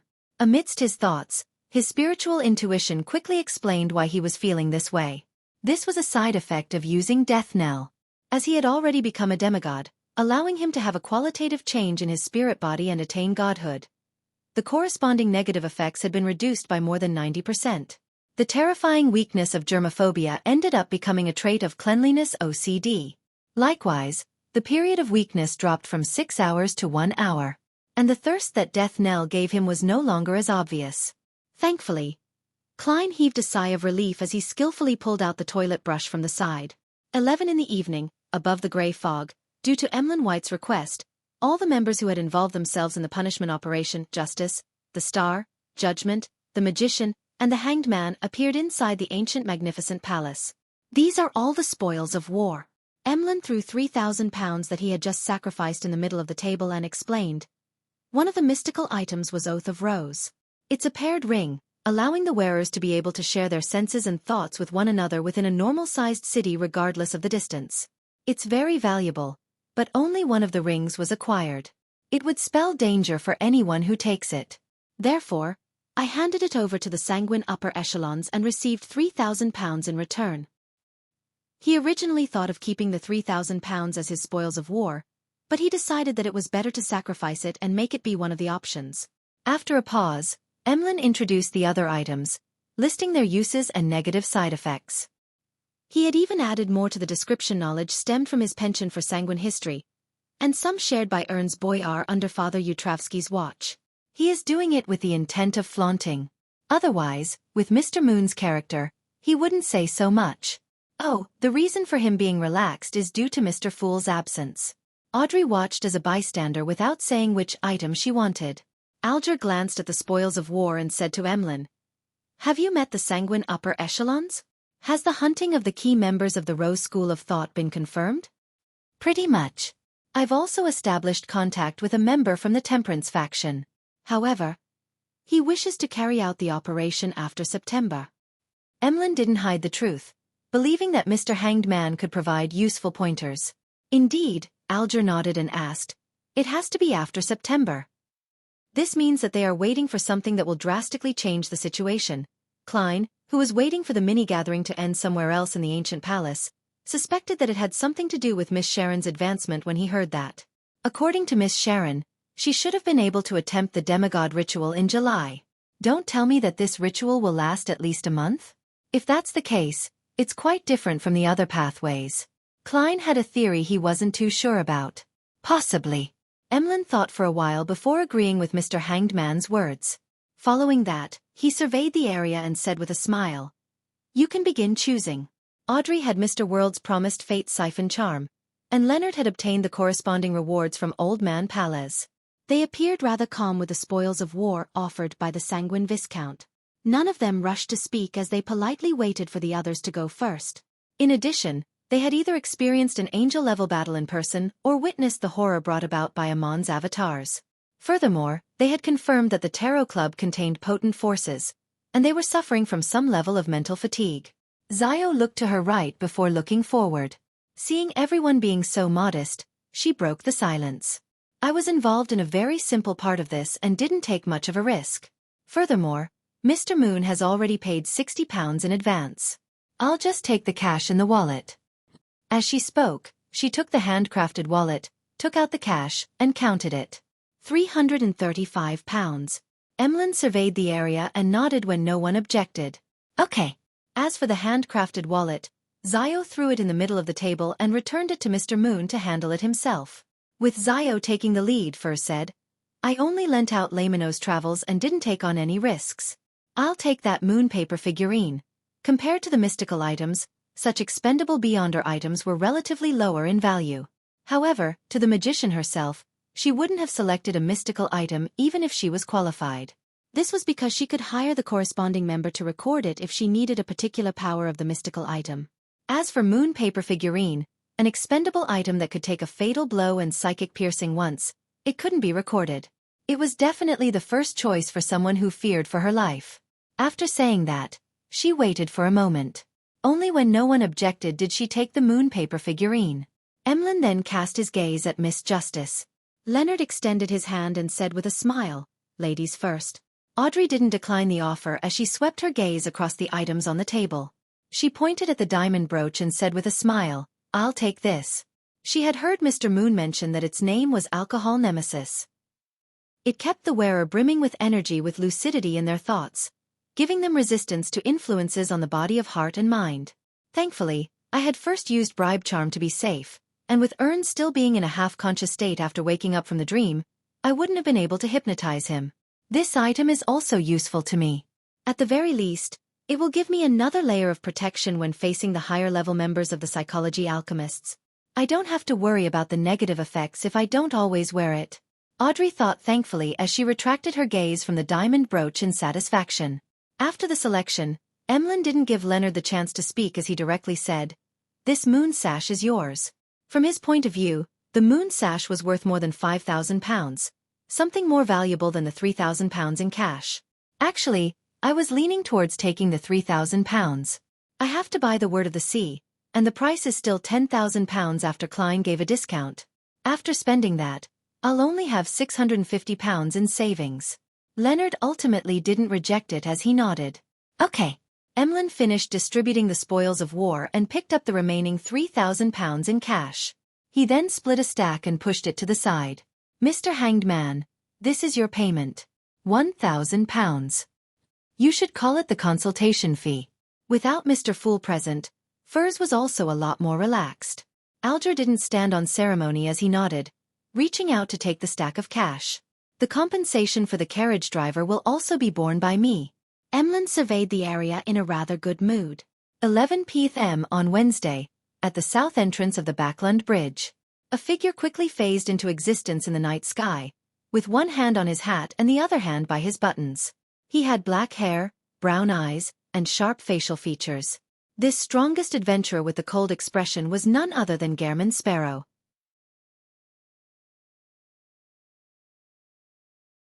Chapter 10:11 Roselle's other warning. It was late at night with the thick clouds concealing the moon. It was dark across the Backland Bridge. Just as Klein teleported here, he saw green pea vines descend from the sky like a storm that enveloped his surroundings before he could look around. They intertwined and quickly formed a forest. They stacked upwards in layers, making it impossible to see its peak. Klein released his right hand's grip on his top hat, and familiarly followed up the path paved by the vines. It didn't take long before he saw a naturally formed swing made out of green plants. He also saw Queen Mystic Bernadette who stood beside the swing.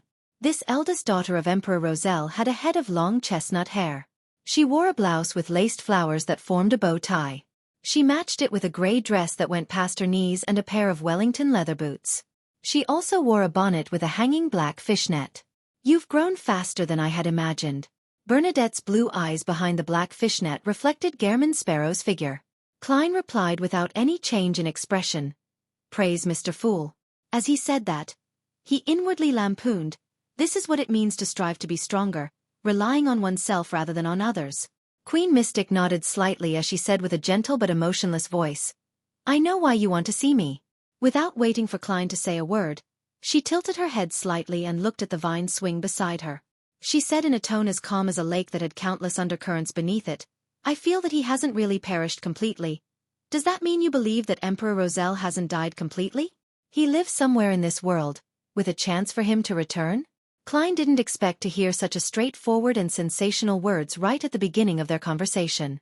Although he easily controlled his expression, he was somewhat at a loss for a reply. At the same time, he noticed that Bernadette referred to Emperor Roselle as he instead of he. Regardless if they were using ancient Fasak to speak or the normal daily language used in Lone or Intis, they were completely different words. This means that deep down in Queen Mystic's heart, Emperor Roselle isn't an angel, but a father. Klein calmed down his emotions and deliberated before asking, "Why do you have such thoughts?" Bernadette retracted her gaze from the vine swing and said with the same gentle voice, "Towards the final stages of his life, although he was crazy and radical, everything he did had preparations in place. I believe that he must have prepared something for himself. You should know that he attempted to switch pathways in his later years and tried for the vacant Black Emperor throne. This required him to build 9 secret mausoleums in the form of pyramids. After he died in the White Maple Palace, the churches of the Eternal Blazing Sun and Steam jointly found 8 mausoleums and destroyed each one of them. However, the 9th mausoleum remains to be discovered. No one knows where it's hidden. If he had already become Black Emperor, he can definitely awaken inside that mausoleum. If he fails, I believe that there's a possibility of using it for his resurrection." Bernadette's voice softened as she spoke. Towards the end, her voice was ethereal and nearly indiscernible. "You aren't that confident either. It's mostly a kind of hope and expectation." Klein sighed. Suddenly, he recalled the words by King of the Five Seas Nast. Emperor Roselle liked to stand in front of a particular floor-to-ceiling window and look to the west.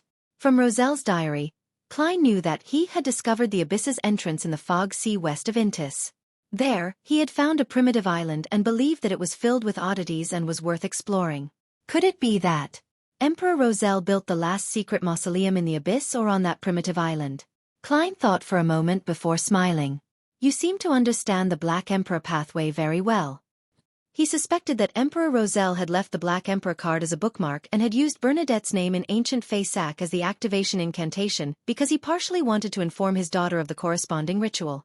In the end, Bernadette had seemingly grasped the information via other means. The lips behind Queen Mystic's fishnet veil produced a slight curl. "I've already investigated this matter for more than a century. And to figure out the details, I've suffered the infusion of knowledge from the hidden sage. I can tell that you, and Mr. Fool who's backing you, have a deep understanding of this. I've always been curious why you're so interested in his matters. From the current situation, and in terms of seniority you could call me uncle. The Emperor and I might very well be roommates, who had been hung up for many years." Klein lampooned to relieve his emotional upheavals. "However," he replied in a calm tone, "you can raise this question to Mr. Fool." He didn't plan on telling Bernadette that the 9th secret mausoleum might be somewhere in the Fog Sea, very likely to be on the primitive island, or in the abyss. It was more suitable for the Fool to answer the question. Queen Mystic wasn't surprised by Gehrman Sparrow's response. She cast her gaze west to a certain spot far away. Although he couldn't see Bernadette's gaze, Klein could vaguely sense that this lady was looking at the place where she had her childhood. She was looking at her spiritual home, the home where she could no longer return to. At that moment, in the green vines and deep darkness, there were a lot of subtle emotions and dreams that hid deep in the heart, fermenting. In just a matter of seconds, Queen Mystic retracted her gaze and gently said, "After my matters in Backland ends, I'll pass a few pages to Katlia and get her to ask the question on my behalf." "Why don't you ask next week?" Klein didn't hide his puzzlement. Bernadette calmly replied, "I feel that the answer will affect my mood, and a bad mood will result in my failure." "A failure because of a bad mood? What sort of matter has such strict requirements? A clash with a demigod of the mind domain? Or perhaps, after she resolves the knots in her heart, will she have the confidence to attempt to become an angel?" Klein nodded in thought without pressing. This was a secret of hers, something that it was best not to ask about unless necessary. Queen Mystic then said, "When he wrote those few diary pages, I was sitting opposite him. I wanted him to teach me how to interpret and write those symbols. He didn't agree to it and only ruffled my hair. Back then I was already of age. I can tell that he was worried, apprehensive, and in a difficult position when he wrote those pages. Finally, he told me that if I can really become an important figure of the mysterious world as Zeratul predicted, I must make sure to remember. Be careful of the spectator. Be careful of the spectator." Klein couldn't help but inwardly repeat Roselle's warning. He believed that the Emperor wouldn't be broadly referring to the beyonders of the spectator pathway. He was definitely pointing to a particular special existence, some special matter, or both. Emperor Roselle was a member of that ancient secret organization. That ancient secret organization's founder and leader is Klein's eyelids twitched as he didn't dare to think any further, afraid that a particular existence would hear his thoughts. Perhaps there are detailed descriptions on that diary page, he said, hoping to see that diary page as soon as possible. I know. Bernadette nodded. She didn't continue on the topic. After 2 seconds of silence, she said, I should thank Mr. Fool and you on Catlia's behalf. Obtaining the blood of a snake of fate is very helpful towards her future. Although the advancement ritual of a mysticologist doesn't have any requirements on the mythical creature's pathway, the best choice is still the fate pathway. This will make it a lot easier for her when she advances to sequence 3. Why? Klein asked with the mindset of learning new knowledge. After all, it was impossible for a blessed to know everything. Even a true god was incapable of that. Bernadette's eyes turned slightly vacant. Another way to call prying into the secrets of fate is clairvoyance. The mystery prior sequence 3 is called clairvoyant. This also why I'm in Backlund.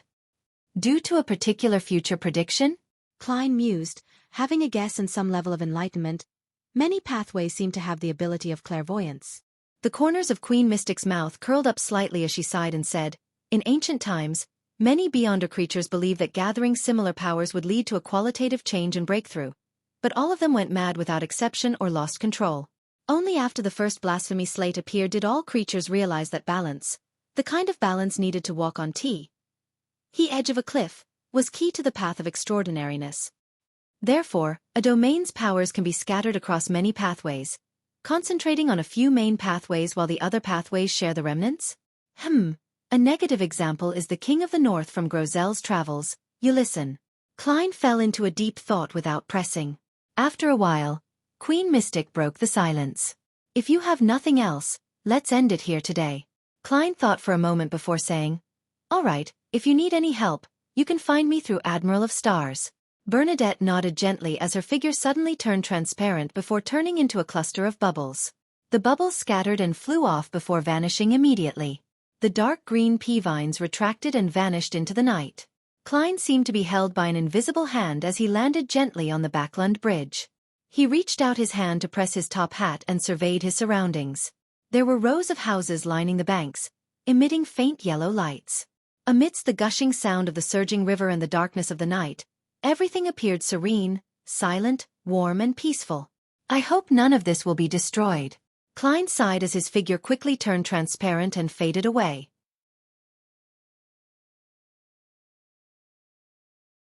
Chapter 10-12 First day of September.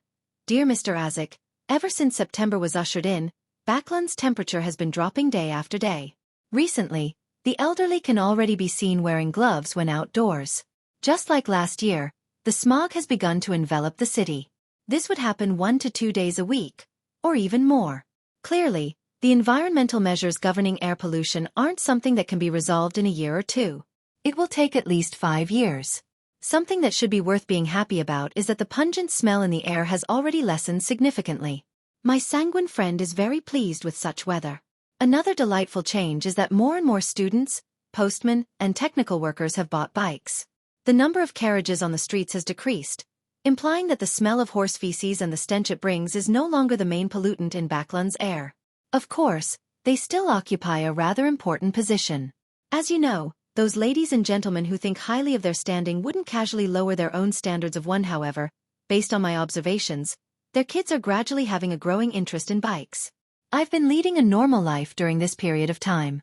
I go to St. Samuel Cathedral and the Lone Charity Bursary Foundation a few times a week, participating in their activities and continuously donating cash. I occasionally visit the turf club, watch plays and orchestras, or play cards or golf at the club. During weekends, I either participate in balls, banquets, or saloons. I forgot to mention that I've already bought a manor. It formerly belonged to Duke Negan and is called Mager. It has its own excellent vineyard and brewery, as well as a huge forest and plantation on it. It can be used for farming and hunting.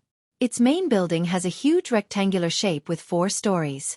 It has a large number of rooms, and a casual tour of the place without walking out the door would take me more than 10,000 steps. At the same time, it also has a large number of sculptures, oil paintings, decorations, and exquisite cutlery. It's simply palatial. Perhaps my description is a little exaggerated. After all, I've never seen a real palace. This is also the first manor that I own.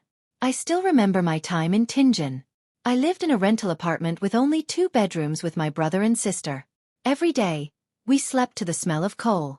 This was introduced to me by Brigadier General Konas Kilgore. It cost me £20,000. You don't have to worry about my financial situation. I made a huge sum of money from the southern continent, and I also sold some mystical items. Currently, I still have more than £17,000 in cash and £15,000 worth of gold bars, including various gold coins, soli, and pence. I'm rather satisfied with Mager and have sent my former valet, Richardson, to be the land steward. It's now autumn, and I'm going to invite guests to enjoy a pleasant weekend there. I hope Richardson can make adequate preparations. The mysterious world in Backlund hasn't changed for now. I hope it will continue like this. The magic mirror I previously mentioned to you has been restored to normal. However, it seems to still suffer from post-traumatic stress due to the damage Amon had dealt it. As long as I question it about what happened, it will automatically change the color of its text and give an erroneous answer and repeatedly request me to compliment it. It also has different views on leaving the Church of Steam. It seems to have decided to stay a little longer, believing that it would be safer that way. It has even thought of showcasing its danger and become a Grade 1 sealed artifact. I have to say that I'm always surprised with the way it thinks. Thanks to some of its answers, I've found a way to create pure darkness. It is to create it with a charm of the Evernight domain that has dream world properties. It's considered a response of the Evemite goddess and is categorized under pure darkness. In addition, after repeated tests, I've finally figured out the way to carve the godhood symbols through cogitation and create the item I want. Upon writing this, Klein, who was sitting on the sofa while using his thigh as his table, stopped writing and rubbed his temples. Repeated failures implied the repeated loss of worms of spirit, and every separation was a damaging blow to his spirit body. It took him a long time to recover. Therefore, in order to have redundancies to prevent any accidents, Klein never pushed himself to the limit. After separating 3 or 4 worms of spirit, he would choose to rest for a few days before beginning the engraving process. Such breaks took him this long to master the method and create a finished product. Glancing at the rectangular diamond beside him, he saw layers of complicated symbols that extended into the void from the constantly refracting light. His head felt a little dizzy as though he was witnessing a part of history. I'll call it the yesterday once more charm. Klein retracted his gaze and continued writing. The coastal regions have had another storm brewing. The 2 houses of the kingdom have entered the traditional phase of debating over bills. With the footsteps of the new year approaching and getting louder, it makes me worried for some baffling reason. May you recover quickly and wake up soon. Your eternal student, Klein Moretti. Putting away the pen and folding the letter, Klein blew Azek's copper whistle and summoned the skeleton messenger that stood nearly 4 meters tall.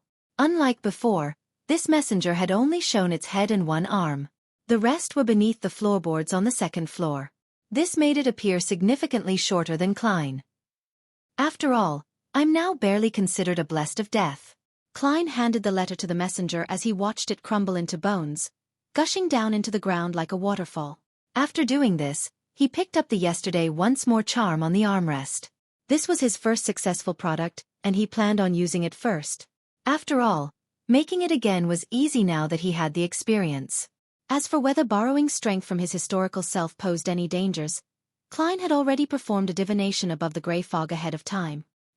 He believed that if it involved the real fool or the owner of the Door of Light, then he would have the mysterious space above the grey fog to block it for him. And the result of the divination was that it was very safe. After staring at the diamond-like charm for a few seconds, Klein no longer hesitated. He opened his mouth and said a single word in ancient Hermes: history.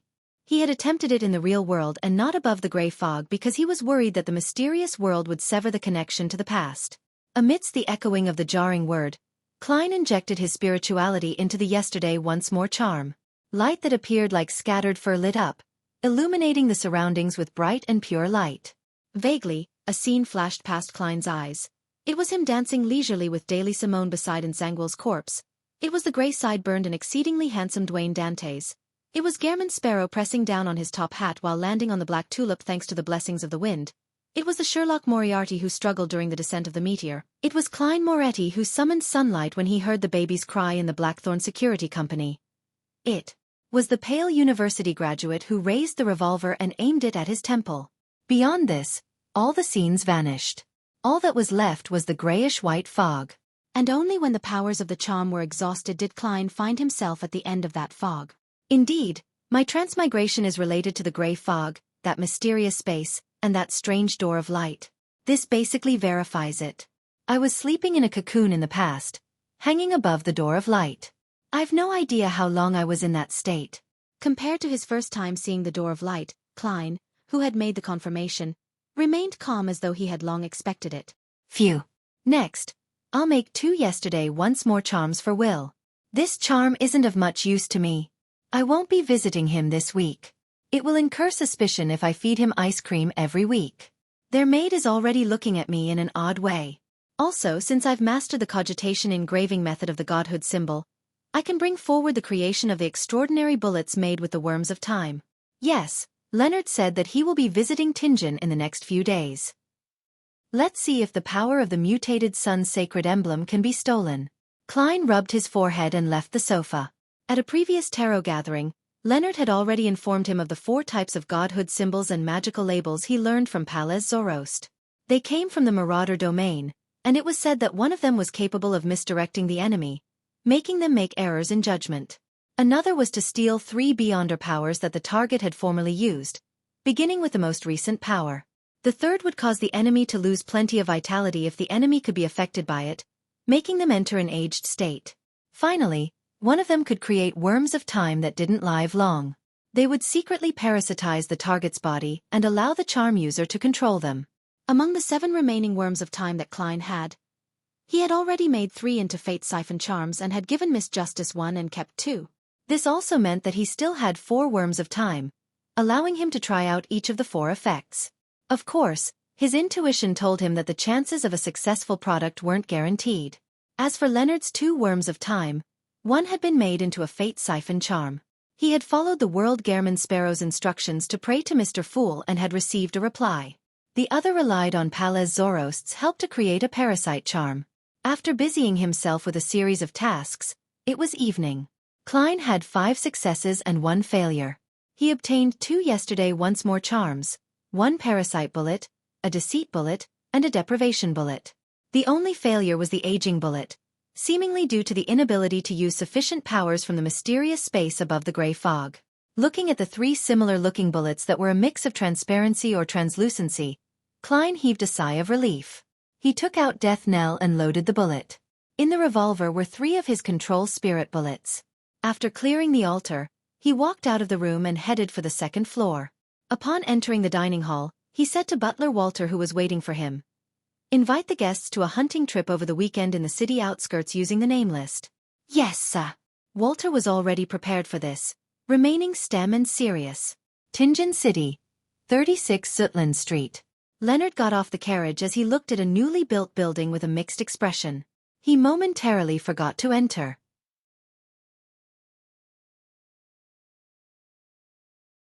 Chapter 10:13. Individual growth. The 36 Zutland Street of the past was just filled with a cement foundation, with each floor's 2 windows forming the shape of an arch with their covers being shut. It had the architectural traits of post-1300s of the 5th epoch, and the natural lighting wasn't very good. After its reconstruction, the bottom floor had a small sheltered porch with 2 oriel windows that extended to the 2nd floor. The thinner portion of the window frames had a wall and a decorative column that supported a thin stone beam. Above the oriel window was a parapet that connected straight to the 3rd floor. This was a 3-story architectural style that had been made popular in recent years. His thoughts seemingly going adrift, Leonard had a feeling that he had come to the wrong place. After falling into a daze for about 10 seconds, he stepped into 36 Zutland Street with a silver inlaid cane. Following that, he walked up the stairs, turned around a bend, and saw the black door and vertical signboard, Blackthorn Security Company. When he arrived, he seemed to gradually find a sense of familiarity. He sped up his pace and pushed open the ajar door. A brown-haired girl who held the Tingen City Honest paper up vertically on the desk moved the papers to the side when she heard the unconcealed footsteps, revealing a smooth forehead, light brown eyes, and a pretty face. "Good afternoon, Rosen," Leonard greeted somewhat hesitantly. Rosen first wore a look of surprise before her expression fell. She said in an abnormally cold tone, "Good afternoon. Congratulations on avenging Captain and Klein." Leonard widened his mouth, at a loss for a response. He didn't even press down on his top hat despite his dislike of wearing hats. He forced a smile and nodded slightly. Then, he went forward in silence, passing Rosen, planning to enter the door beyond the partition. Just as he was about to enter the office, he suddenly heard Rosen say rather softly behind him, "Live well." Leonard slowed down his pace slightly before nodding his head heavily. When he entered the interior, he instantly saw Fry standing by the captain's office. This corpse collector still had a paleness that resulted from not being under the sun for a long while. He had black hair and blue eyes, a high nose bridge, and very thin lips. He had a cold and dark demeanor. Leonard solemnly looked at him for a few seconds before exhaling, trying hard to coolly smile. "Long time no see." "Good afternoon, long time no see." Fry pointed to the captain's office. "I've already received the telegram and know of your request. I'll get 2 team members to carry out the operation with you. Also, you need to fill in a sealed artifact request form." Slightly surprised, Leonard said with a smile, "You're the captain now. You aren't as silent as before." Leonard had actually finished digesting his Soul Assura potion and could advance to Sequence 5 Spirit Warlock. But to obtain the power of that drop of the eternal blazing sun's blood, he deliberately kept it a secret. He continued placating the souls around Backlund and finally, through his hard work, found an opportunity to come to Tingen. "Yes," Fry said with a gentle nod. "Actually, I don't like to speak much, but I have to do so as the captain." Leonard nodded slightly. "When did you become a captain?" "Why haven't I heard of it?" "Recently," Fry succinctly replied before giving an explanation. "Shortly after you left, I became a Sequence 8 gravedigger. I finally advanced to Spirit Medium last month. And it just so happened that the previous captain was transferred away." "That's fast." Before Leonard could finish his sentence, he had punched himself in the head. "Look at my memory. I forgot that Klein had already shared some experiences with everyone." He lowered his right hand and said to Fry with a smile, "In that case, you still have room and time to make further progress. Perhaps you might become a deacon." Fry shot a look at him and retracted his gaze. "I'll likely not choose to continue advancing." "Why?" Leonard took a few steps out and came to Fry's side, asking in puzzlement. Fry looked up at the ceiling and said in a calm and heavy voice, "I wish to stay here. Protecting this place always." Leonard fell silent and didn't give a response. He observed his surroundings and felt that there were quite significant changes, but there were also many things that remained immutable. Fry fell silent for a while before saying, "I'll dispatch 2 members to follow you." As he spoke, he headed for the basement. Leonard then subconsciously followed by the side. The office right at the bottom had its door open. A few Nighthawks were in there playing cards, fighting evil. When they sensed their captain approaching, they hurriedly put down their poker cards and stood up. Leonard swept his gaze across them and saw 2 familiar faces. They were Royale, with her smooth black hair, and the white-haired black-eyed Sika. At the same time, he also saw a few unfamiliar faces. He saw the pence, soli, and poker cards on the table. For a moment, he felt his mind adrift as his vision blurred up. In the Rorstad archipelago waters, in a small harbor neighboring a fishing village, at the bottom of the future, Frank Lee rolled up his sleeves and crossed his arms, seriously looking at the mushroom in front of him. The mushroom, together with its cap, stood at a height of 1.8 meters tall. Its white surface had a few bright red spots that resembled eyes, a nose, and a mouth. Apart from that, its stem had protruding spores. They had thick and strong-looking white hyphae that resembled tentacles. Frank sized up this gigantic mushroom and surveyed the area, looking at the wooden walls, floorboards, and the mushrooms of different shapes and sizes before saying to Artisan Sealf, "Not bad. This experiment has made progress again. This mushroom has a strong inclination to reproduce, and this will make it hungry, making it eager to replenish itself with monster flesh and blood. Be it roasting or boiling, these can cease its activity, making it not as dangerous." How does it taste? Didn't you try it? The offspring that it produces have random flavors: beef, fish, and malt. Some are even filled with milk. One of them is enough to satisfy any requirements for breakfast. See, the crew no longer enjoy drinking anymore. There are mushrooms that can be plucked everywhere. I believe that when out in the wilderness, to fill one's stomach, one has to carry dry rations and hunt wild beasts. That's just too troublesome. If we can let our bodies grow mushrooms, Wouldn't it save the hassle? Artisan Sealf was a lot thinner than back when he was in Biome. His eye sockets were deep and his eyes vacant. They were lacking in life. Upon hearing Frank's words, he seemed to recall something as his body trembled. He silently crouched down and opened his mouth, producing retching noises. Are you okay? I know it was tough on you. I'm really grateful for all you've done recently, Frank said sincerely to the artisan. If it wasn't for you, the mushrooms wouldn't have such a strong inclination towards reproduction. Also, they have obtained abnormally strong vitality under the moonlight, allowing themselves to purify themselves. This effectively eliminated the poison that accumulates from devouring monsters. The only problem is that there's no moonlight in pure darkness. This is the next problem that we need to resolve.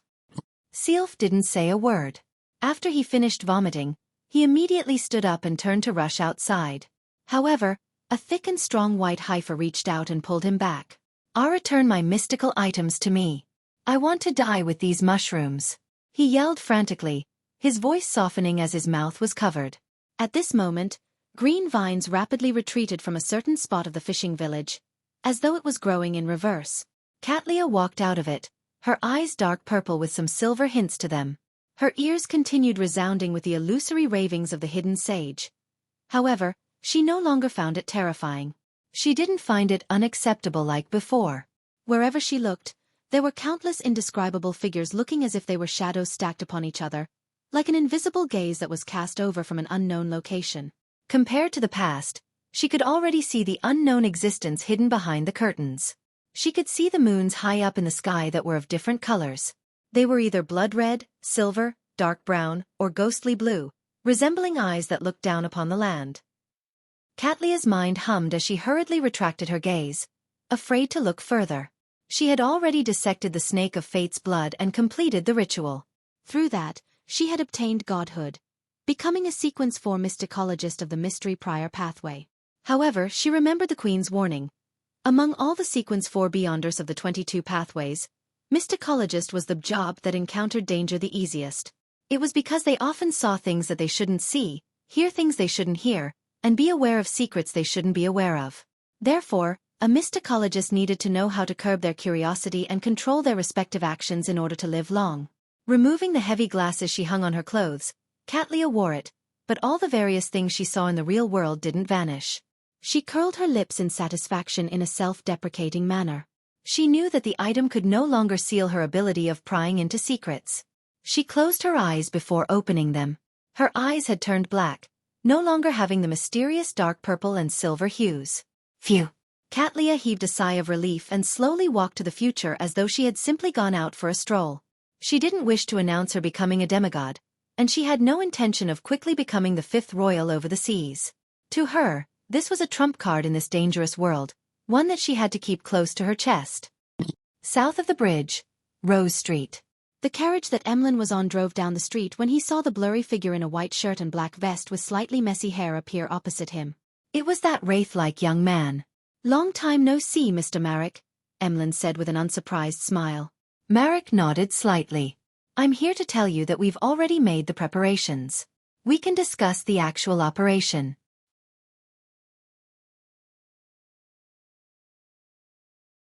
1014 The Growing Group. "All right," Emlyn replied very calmly. Marie didn't speak further as his figure vanished. He knew that it was impossible to come up with a specific plan in an instant. Emlyn White had to first seek the opinion of the upper echelons of the Sanguine. Therefore he didn't stay. "This might be a chance for me to obtain godhood and become an earl." Emlyn smiled as he watched the wraith, Marie, leave silently. He had yet to digest the Scarlet Scholar Beyonder characteristic. The so-called opportunity to become an earl referred to the promise of obtaining a free ritual and the corresponding potion formula. The carriage continued forward and stopped at the entrance of the Harvest Church. Emlyn looked at the grayish-white fog in the sky with a look of satisfaction, pressed down on his silk top hat, and unhurriedly alighted the carriage before entering the cathedral's door. After changing into his brown priest robe, he picked up a cloth and a pail of water and began seriously wiping the surface of the candle stands. After Father Yutravsky, who appeared taller, finished his morning sermon, Emlyn stopped working and grumbled. Why was Ernst allowed to return? He only requested to do a month of volunteer work. Father Yutravsky wasn't annoyed by Emlyn's repeated question from time to time. appearing extremely patient. Upon thinking of his encounter, Emlyn immediately felt indignant. He couldn't help but mumble. He was forced to do volunteer work, not out of his own accord. He can't be allowed to decide on the period. He needs to serve at least half a year. Father Xueqi replied with a smile. He did well. He worked hard the entire month, guiding the devotees and copying the Bible. I could clearly sense that he had already realized the value of life and the joy of the harvest. Emlyn's facial muscles twitched slightly. Is he also? No. Is he soon going to become a believer of Earth Mother? No, I didn't force him to change his faith, Father Xueqi said gently. I only taught him the teachings of Earth Mother and to sense the traces and fragments that life brings. I hope that he will recall the home for the soul, the mother's embrace, whenever he feels lost. Emlyn's lips quivered, but he ultimately didn't say a word. He lowered his head and continued wiping. In an apartment in Sherwood Borough, Furs sat on a high-backed chair, her gaze focused on an empty glass bottle on the desk in front of her. She had finally digested the astrologer potion some time ago. Today, under Zio's watch, she had concocted the Asmon's brain and the ancient wraith's cursed item into the scribe potion. She mustered her courage and drank it. At this moment, she felt her brain rapidly expanding.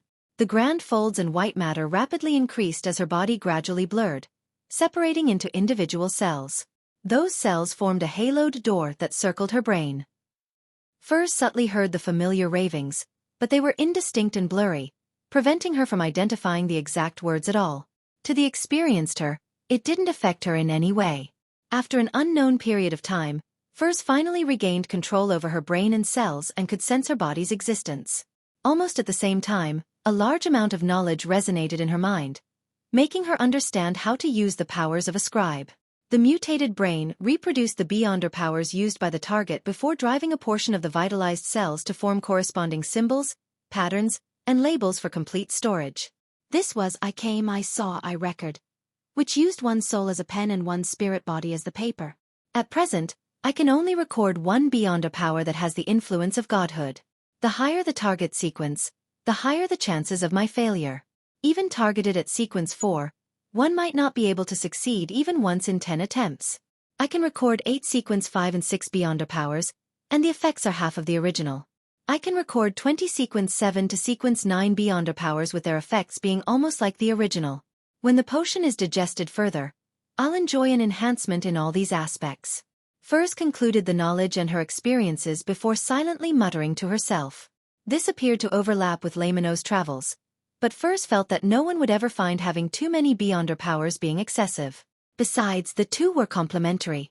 After all, she could rent Lamino's travels to other Tarot Club members and be paid with beyonder powers. However, she was unable to rent herself out. At sequence 6, an apprentice finally has sufficient combat strength. Furs reined in her thoughts as she sighed to Zio.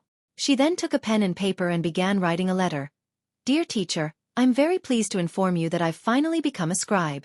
I'm just one step away from my dreams of traveling. After writing a few sentences, she saw Zio stand up and walk towards the door from the corner of her eye. She hurriedly shouted at her, Hey, shouldn't we head to a restaurant to celebrate? Zio replied in a stern manner, Your overflowing spirituality is rather serious. You'll need several days of cogitation to keep it under control. You aren't allowed to smoke or drink. Don't overly indulge yourself in your emotions. After the advice, she added, I still have commissions to do. I almost have enough to exchange for the judge formula. All right. Furs threw up her hands. After leaving the house, Zio unlocked the chains and got onto a bicycle specially created for youths. She then rode towards Hillston Borough. According to the intelligence she had previously obtained, Viscount Stratford had reserved lunch at a luxurious restaurant. Upon reaching the restaurant, Zio secured the bike to a street lamp and found a secluded corner to observe the people passing by. After an unknown period of time, a carriage drove through the thin fog. There was a coat of arms with a flower and 2 rings engraved on it. Zio's focus intensified as she watched the carriage stop at the restaurant's entrance. She then saw the grizzled Viscount Stratford, who was in his 40s, get off first. He then extended his hand to the passenger behind him like a gentleman.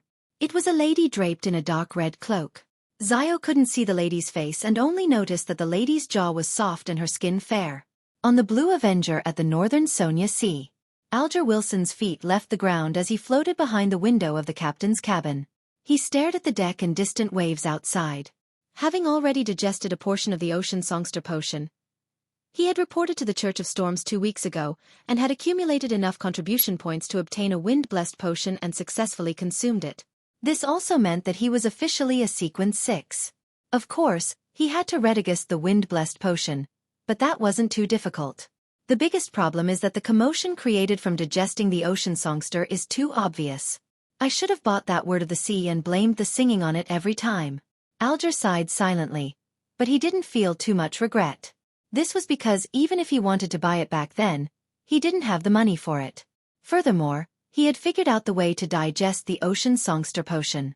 I should be able to get the information soon and confirm who that Faceac Navy officer that Mr. Fool wishes to investigate is. Alger retracted his gaze and floated back to the desk where there was a brass sextant. At this moment, 2 sailors passed by the deck while belching. There seemed to be sirens in these waters. I always hear their singing at night, one of the sailors said in uncertainty. His companion sneered. How is that possible? How can a siren sound so bad? It must be some noise produced by some sea monster. City of Silver, in the training field which wasn't as crowded compared to during daytime. A pile of blue ice was stacked there like a small mountain. Derek didn't bring his weapon with him as he stood empty-handed in front of the mountain of ice, piously praying, "The fool that doesn't belong to this era." After chanting the honorific name and making his request, he looked at the chief of the 6-member council, Colin Iliad, walk towards the ice blocks from afar.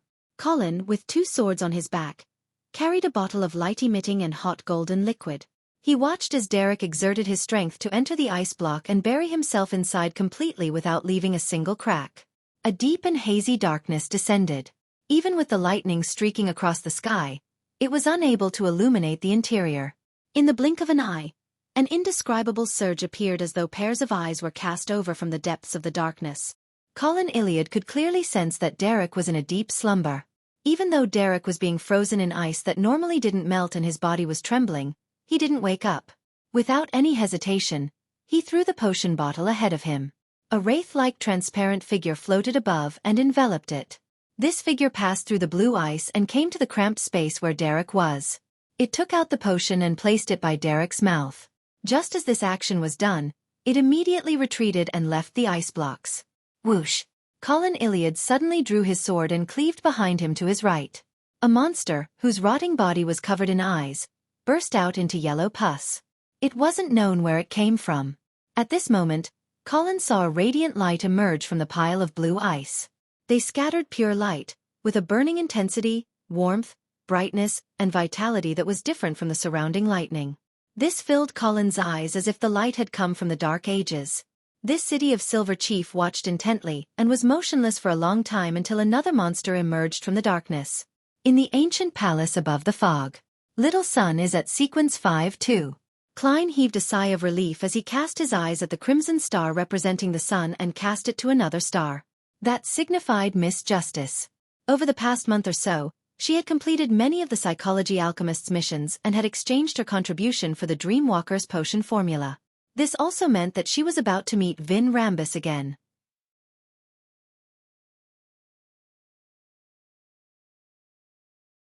"1015 March of War Backlund. At the residence of the furniture merchant, Hamprez. Audrey once again met the counselor of the Psychology Alchemists, Vin Rambus. This old gentleman remained warm and elegant. His white but lush hair was neatly combed. His blue, deep eyes seemed to contain infinite knowledge. Upon seeing him, Audrey's eyes wore a vacant look before she came to a realization. It was as though she had finally awoken from a long dream and recovered her lost memories. She wasn't surprised or puzzled by this at all, accepting this fact without any resistance as if it was something very normal. "Good afternoon, Mr. Rambus." Audrey greeted with the etiquette that was flawless. Rambus nodded slightly and replied with a smile. "Good afternoon, our girl." Over the past month or so, he had gradually adopted the idea that she was the pride of the Psychology Alchemist, and the most important girl. Audrey glanced at the diamond brooch at her chest and sat down with a smile, waiting for Vin Rambus to speak. In regard to the cue and guidance, she hadn't been affected at all due to her preparations. At that moment, when she heard Vin Rambus call her that, she wished to ignore everything, etiquette or whatnot, rolling her eyes without being afraid of being exposed. However, she ultimately held back without exposing any problems. Vin Rambus looked at Audrey for a few seconds before saying with the same smile, "You've done well during this period of time. As a reward, we've decided to give you the potion formula for Dreamwalker." As he spoke, he took out a folded piece of paper from his shirt pocket and placed it on the coffee table. He then pushed it towards the noble lady. Audrey pressed down on her skirt and got up slightly. She picked up the piece of paper and unfolded it in front of Vin Rambus. Her gaze first fell on the main ingredients before she quickly skimmed the ritual. Main ingredients: 1 Dreamcatcher's heart, 1 Mind Illusion crystal or a mature Mind Dragon's complete brain. Ritual: seek out a harpy in the spirit world and sign a contract with it. Then, holding 1 tail feather, consume the potion amidst intense feelings of either joy or anger.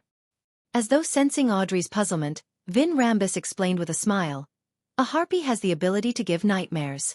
It can snap people awake from their dreams, so the entire ritual's essence is to be immersed in a dream and be unwilling to wake up from it.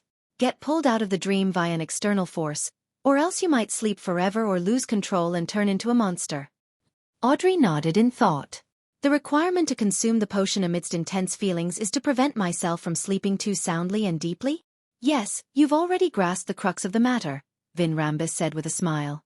"If you don't know much about the spirit world and can't find a harpy, we can provide some help. If the ritual's essence is for me to wake up from a dream, that means that the harpy isn't necessary. The blessings of Mr. Fool's angel can allow me to remain lucid in dreams. I can wake up whenever I want." Audrey's green eyes darted about and said with looks of anticipation, "I can try it myself first." "All right." Vin didn't mind the girl's desire to take risks. He paused and said, "I have another matter for you. If you do it well, we will provide you with all the ingredients of the Dreamwalker potion." "What is it?" Audrey asked without any resistance. "Just like before," Vin Rambus said with a slightly solemn expression. "Find out the attitudes of your father, Earl Hole, the present Duke Negan, Admiral Emirius, and the other nobles about a relatively major war." "War?" Audrey repeated the word that she had often heard but found somewhat unfamiliar. She had a vague feeling that ripples had suddenly formed under the surface of a seemingly calm lake. War. Above the gray fog, Klein listened to Miss Justice's prayer and fell into deep thought. He was unable to determine whether the psychology alchemists, Hermes or maybe even Adam, who was lurking behind them, welcomed or objected to a war. As for whether the lone king, the prime minister, and a number of nobles and the members of parliaments wanted war, the answer was relatively clear. Last year, the Hanged Man had once asked Miss Justice a similar question. Her answer was that the king and prime minister had the tendencies of being warmongers, but they had chosen to first focus on internal reforms and settle the connections over various matters.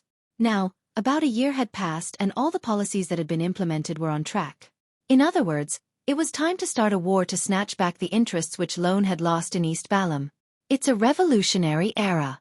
The strife between countries are intense, and once war begins, it's unlikely that it can be controlled.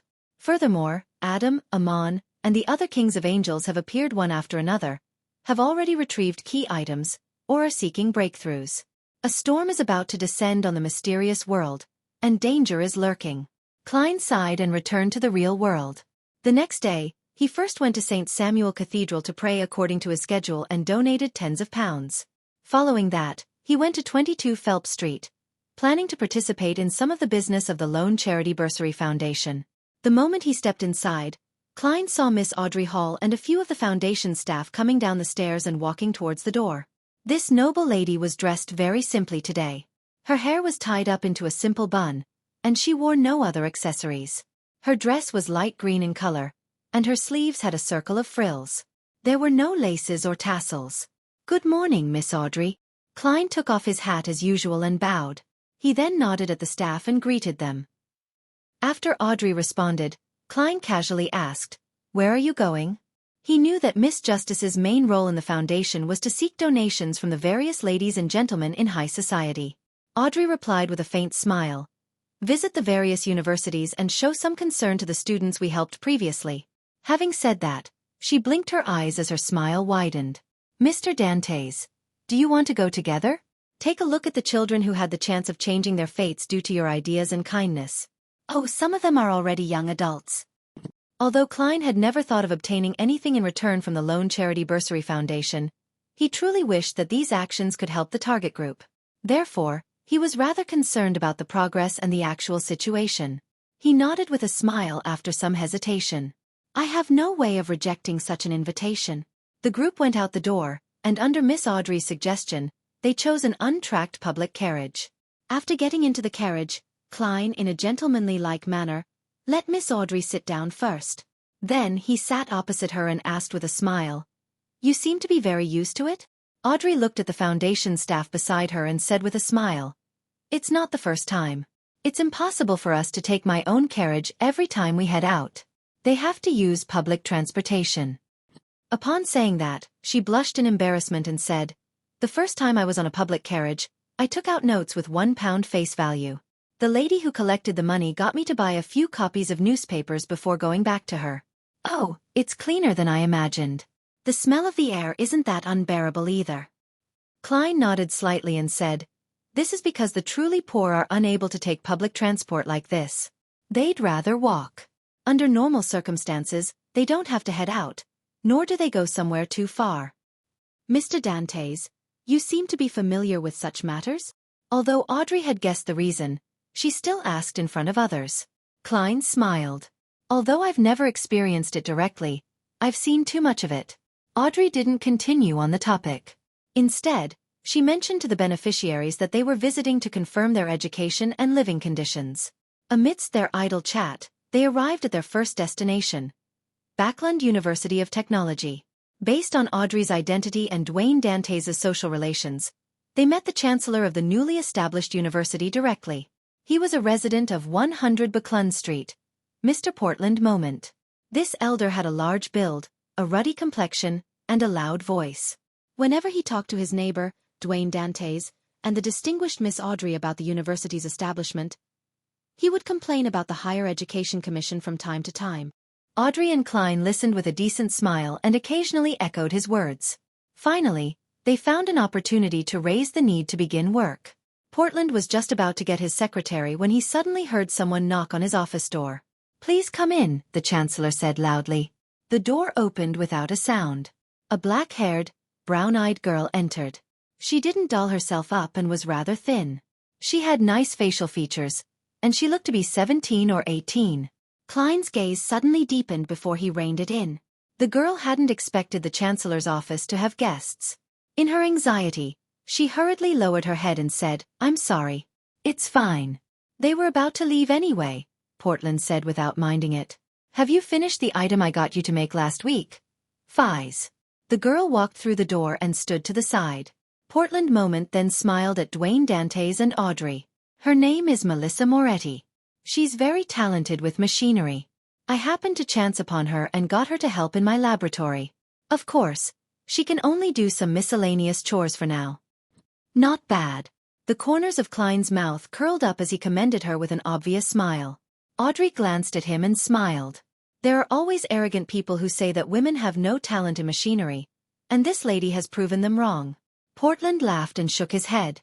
"There's no need to bother about such comments. All right, I'll get my secretary to help you in understanding the conditions of those beneficiaries."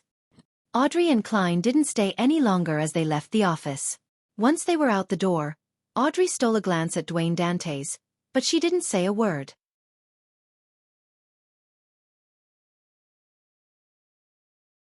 1016 News from the Numinous Episcopate 160 Backlund Street.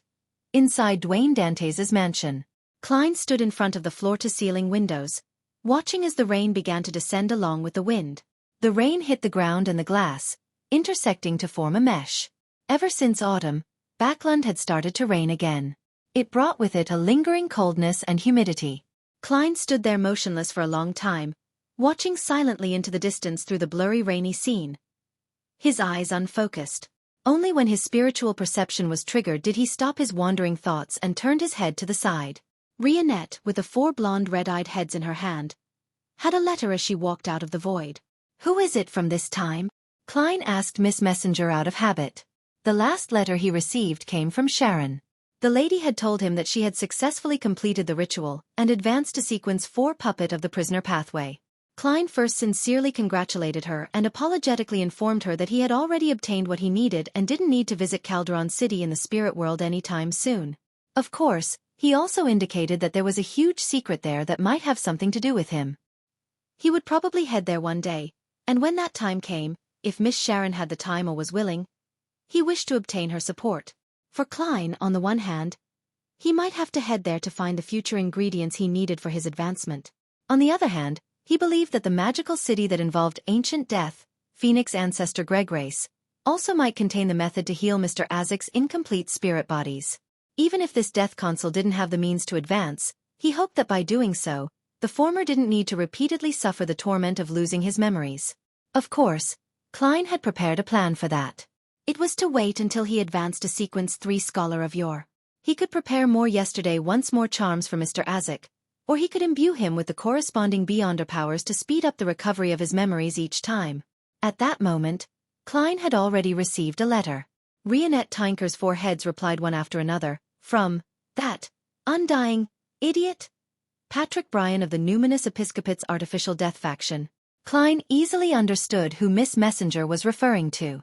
This was because Patrick was the one who wrote the most to him over the past 2 months. He reported almost anything of slight importance and asked for instructions. After a few times, Rionette Tinker gave him a nickname. Miss Messenger never showed interest in such matters before. I wonder when it began. Most of the people who write to me have been given nicknames except Miss Sharon.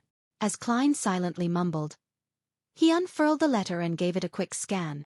In the letter, Patrick Bryan said that the Southern Continent's orders were no longer about getting him to make various attempts to awaken death. Instead, they got him to prepare a special ritual and help the Death Domain Angel inside the mausoleum, Artificial Death Faction's leader, Hater, recover. It was to allow him to have the means to temporarily leave the land in which he sealed himself. Such an order didn't seem problematic on the surface, but it was a little sudden. However, Klein still sensed something amiss. The Artificial Death Faction of the Numinous Episcopate in the Southern Continent had previously made Patrick continue the strange but dangerous rituals to awaken death. I managed to trick them by instructing him to use excuses such as the inability to gather the materials or the ultimate failure of the experiment. Now, they've finally suspected that there's something wrong with Patrick? Klein nodded in thought. He suspected that this was a test directed at Patrick Bryan. A test that pointed towards an angel. An angel's response to rituals covered the entire world. Yes, it's good as long as they don't suspect there's a problem with artificial death. After all, they've inherited a huge inheritance from the ancient Balam Empire. Who knows if they have a way to affect the goddess's progress in controlling the death pathway's uniqueness. It could be a bane for both sides. Klein analyzed for a moment before heaving a sigh of relief. As for the test by the Death Domain Angel, he didn't think much of it. This was because the Fool could also direct power at the same level. With Angel's embrace, a disruption effect could be made. As long as the High Priest named Hater didn't descend in person and only exerted influence remotely, he could carry out misdirections in an ingenious manner. After figuring this out, Klein flicked his wrist, igniting Patrick Bryan's letter with scarlet flames. As he returned to his desk, he took out a pen and paper and wrote, "You may proceed according to your teacher's instructions, but before the actual ritual, you must report this to me and gain my permission." As the interval between the receiving and sending of letters were short, Patrick Bryan likely remained in his original spot. Klein didn't summon Patrick's messenger and instead blew the adventurer's harmonica and handed the folded letter to Rionette Tinker. Amidst the drizzle, Zio draped a simple raincoat lined with tree sap over her and hid in the shadows, staring at the side door of Viscount Stratford's residence. It wasn't even evening, but the street lamps were already lit up. They emitted a faint glow in the rain. After a while, a rental carriage drove over from afar and stopped in front of the side door in a remote area.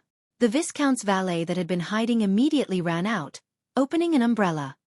He sheltered the cloaked woman down the carriage and quickly passed through the side door. As for the rental carriage, it remained in its spot without leaving. It had apparently been paid a sufficient amount of money. Zio still failed to see the woman's appearance, but she wasn't disheartened by it. She patiently waited in the cold rain as though she had turned into a motionless statue. She planned on attempting to tail the woman once she came out to confirm her identity. This was both an opportunity for her to obtain the Judge Potion formula, and it was also the reason why she came to Backlund, to investigate the truth of her father's death.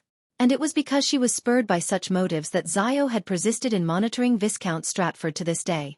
MI9's other intelligence officers had already ended the mission due to the lack of any developments over the previous few months. Even the golden-masked man who had designated the mission hadn't asked about this in weeks. Clearly, he didn't place any importance on it. Inside Viscount Stratford's bedroom, a beautiful brown-haired girl wore a silk gown and sat in front of a dressing table. She was fiddling with the skincare and makeup products as if she had discovered a treasure trove. Viscount Stratford, who was already middle-aged, wore a male nightgown and walked to the beautiful girl with his hair still moist. He smiled at her reflection in the mirror and said, "Charmaine, you no longer need those to add to your beauty. It's just a type of female instinct." The young girl named Charmaine raised her hand with a smile, pressing down on the Viscount's palm that had been placed on her shoulder. Viscount Stratford smiled gently and said, "When you touch them, you have a pure and innocent air to you. Heh, you make me discover my youth, like the days when I was only 18.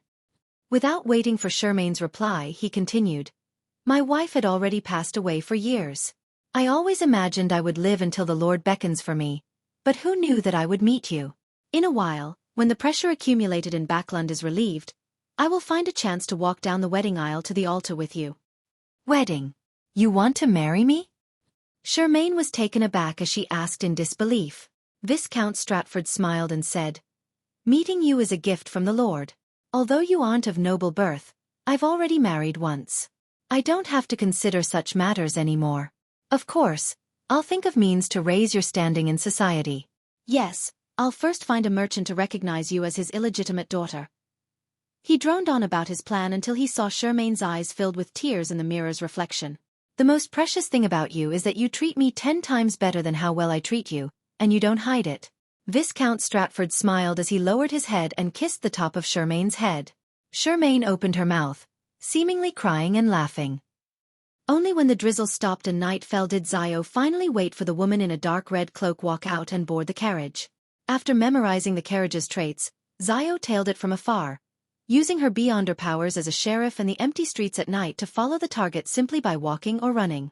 She went all the way from Empress Borough to the Backlund Bridge area.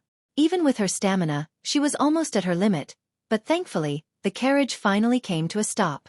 Zio brightened up as she switched her target from the carriage to the cloaked woman and continued tailing her.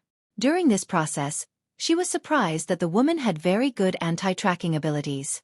She would occasionally take detours and pause using obstacles. However, this didn't stump Zio, since she was already an experienced sheriff. She patiently tailed from afar without coming too close. Just as she sensed that the woman wasn't too far from her final destination and that she was finally about to catch up to her, she suddenly caught the scent of a sweet, ethereal fragrance. Zio's mind went into a daze amidst the fragrance before she completely lost track of her target. As for the fragrance, it had vanished as though it had never appeared.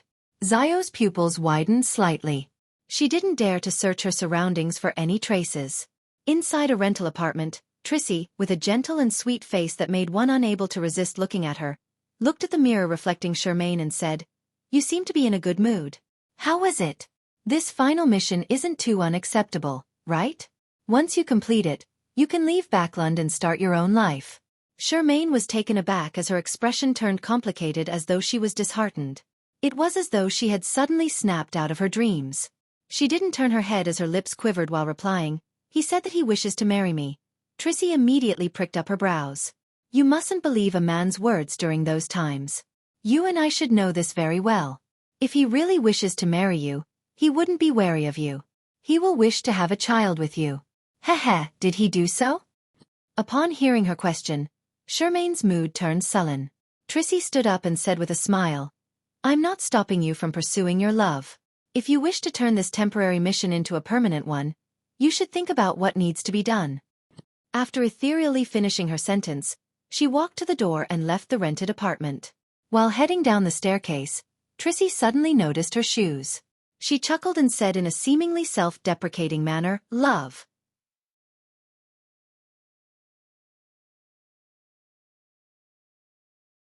"1017 Mager Manor Backlund, Empress Borough, in the outskirts towards the northwest."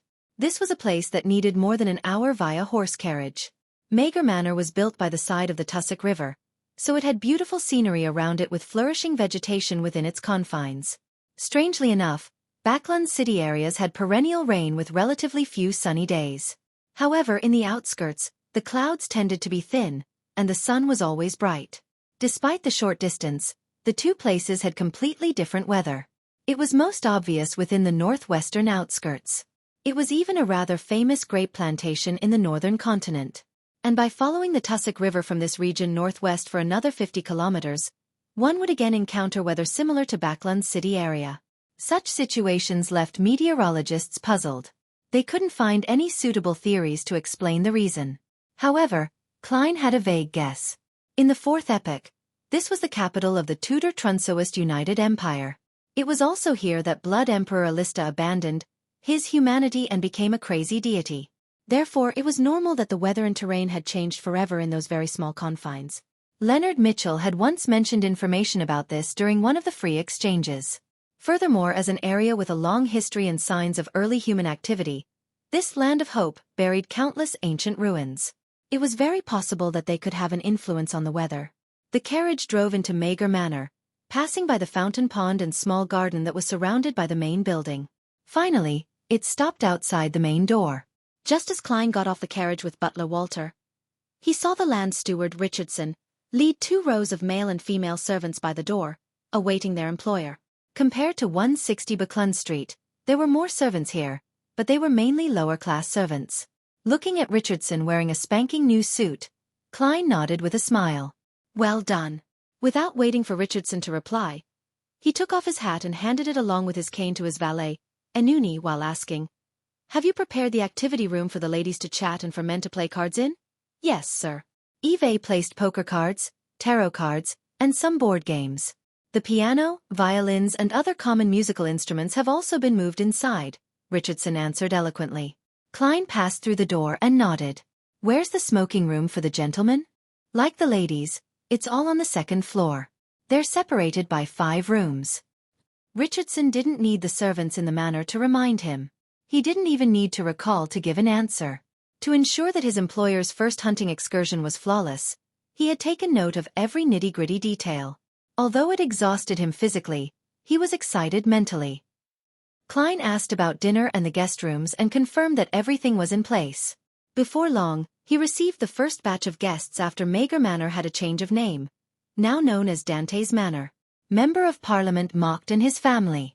This place is much bigger than my Moose Manor. Mock took off his coat with a smile and handed it to a servant while praising, "I've always heard of Mager's wine being of excellent quality, but I've never had the chance of tasting it. I can finally have my curiosity satisfied today. I hope you won't be disappointed." Klein smiled modestly.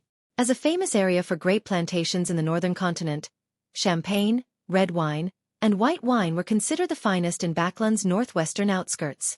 But with the manor here mainly owned by the nobles, self-brewed alcoholic beverages were typically not sold to the public. Therefore, it was almost unheard of. Only people from high society or those related to them would know of this. Mager was one of the most iconic manors. The wine that it brewed was widely praised by people in the know. Red wine of certain years was even offered at more than £100 a bottle by collectors. However, for Klein to be able to buy this manor for £20,000, he naturally had to agree to certain conditions. All the wine from certain years were to be taken away by Duke Negan's servants. Mocht was rather clear about this and didn't expect to drink famous wine commodities. He said with a laugh, "You can open a few bottles and pour a small glass of each for me. Let me decide which of the remaining wine is most spectacular." As a member of high society, he had never tasted the wine of Mager Manor. The reason was simple. He was a member of the new party, and the previous owner, Duke Negan, was the main sponsor of the Conservative Party. "No problem," Klein immediately agreed as his gaze swept across Hazel's face. Compared to July and August, this girl had clearly cheered up. She no longer felt apprehensive when facing strangers. Previously, it was as bad as not willing to participate in any banquets or balls. This made those familiar with her think she was sick. And this was all thanks to Audrey.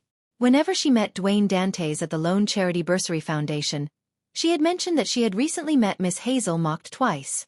Such communication didn't seem problematic at first glance since Hazel was a common acquaintance of Audrey and Dantes. Finding a topic about a common friend was common in idle chatter. However, Klein could read Miss Justice's hints and understood that she had met Hazel twice at different balls and banquets and had treated her twice. After getting Mock's family settled in, Klein welcomed the second batch of guests for the weekend hunting trip. Brigadier General Konas Kilgore, who had come with a friend that he had previously mentioned. Klein knew this friend, but he didn't know Dwayne Dantes. He was a steam car mogul, from his cage. He was one of the main investors of the bicycle project. He had relied on a lawyer suspected to be a beyonder with the lawyer sequence and had bought the 10% shares from Sherlock Moriarty at a cheap price. Since he's related to a lawyer, it can be explained how he's an Earl of the Fallen's friend. Klein went forward with a smile and hugged Brigadier General Konas and from his cage. "Welcome." He then stepped back and said to the portly light blue-eyed Frommes, who was a quarter facesack, "I heard your steam car is very famous. Why didn't you drive it over?" Before Frommes could answer, the manly Konas Kilgore said with a smile, "No, you don't understand him. He will never give up the chance to showcase his steam car. However, the car's too heavy. On the way here, it fell into a ditch and couldn't be pulled out. Thankfully, I never believed his claims and rode on a carriage myself, following behind him. Otherwise, he would have had to cover the remaining distance on foot. The main problem is that our roads are terrible. They need to be renovated and rebuilt. They need metal tracks to be paved, just like steam locomotives." Frommes retorted and threw his hands up. "I was planning on seeking some investments from you. Haha, we can talk about it later. You were the one who invested in us previously, but now you're asking me for an investment." Only then did Klein realize that he was a rather famous tycoon in the upper class of the kingdom. He had donated shares worth more than £10,000 and had purchased an expensive manor. He had also established connections with the military, so it was obvious he was rich. "But in fact, my current net worth is only 50 to 60,000 gold pounds, perhaps a tenth of Miss Justice's wealth.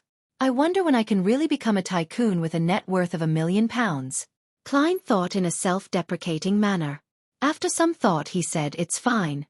I'm very interested in the fusion of machinery and steam. When I'm free, I can take a look at your steam car." "Spectacular," Frommes immediately said with a smile. "If I didn't know that you had donated a large sum to the Church of Evernight, I might even think of you as a believer of the god of steam. I've drawn the triangular sacred emblem on my chest in the past after all." Klein didn't continue on this topic, afraid that Konas would discover his intentions. He pointed to the staircase and said, "Why don't you head to the smoking room to try some of the prized cigar collections here? It wasn't until I bought this manor that I learned that there was a room specially for storing cigars. Its temperature and humidity are maintained, but as you know, I can smoke, but I don't like it." "Not bad. Do you have chieftain?" Konas Kilgore's face suffused a smile. "Of course." Klein gave a positive answer. There was only one goal in organizing this hunting trip. It was to hunt this Brigadier General, Deputy Director of MI9. Therefore, he had taken into consideration all his preferences. However, Klein wasn't in a hurry to take action for this hunting trip. This was because he still lacked an understanding of Konas Kilgore's actual strength as a hidden demigod. He needed more gatherings and hunts to figure out his preferences, level of alertness, and the items he brought with him. As a magician, Klein didn't perform unprepared. In an apartment in Sherwood Borough, Furs put down the book in her hand and looked at Zio, who was pacing around the activity room. She couldn't help but ask, "What are you troubled about?" Zio shot her a glance and said, "I'm frustrated over whether to inform MI9 about Viscount Stratford's close relationship with an unknown woman, or to keep it from them until there's further development." "Why are you keeping it from them?" Furs first asked in return before giving her answer. "Viscount Stratford is related to your father's death, but you normally lack the opportunity or strength to confront him. Afraid of being exposed and affecting your mother and brother. And now, he might encounter an accident because of that unknown woman. He's in a relatively easy-to-deal-with state. This is your opportunity, so you're being hesitant, right?" Zio fell silent for a moment before saying, "Yes." Furs closed the book, stared at her friend, and said in a serious manner, "Since you're hesitating, it means you're already inclined towards one option." Zio slowly nodded and said, "Yes." Furs fondled her slightly long curly hair and stood up, extending her right hand, and said, "I already know your decision." "Well, do you need help?" Seeing Zio hesitant to give an answer, she laughed and said, "I'm a Sequence 6 Beyonder. Without waiting for Xiao to answer, she looked around. If you're worried, we can still seek additional help. She was implying that they could get help from the members of the Tarot Club. Xiao thought about it and exhaled. Not for now. Let's try it first. Let's head out now and continue monitoring Viscount Stratford. Now? Furs was taken aback. All right.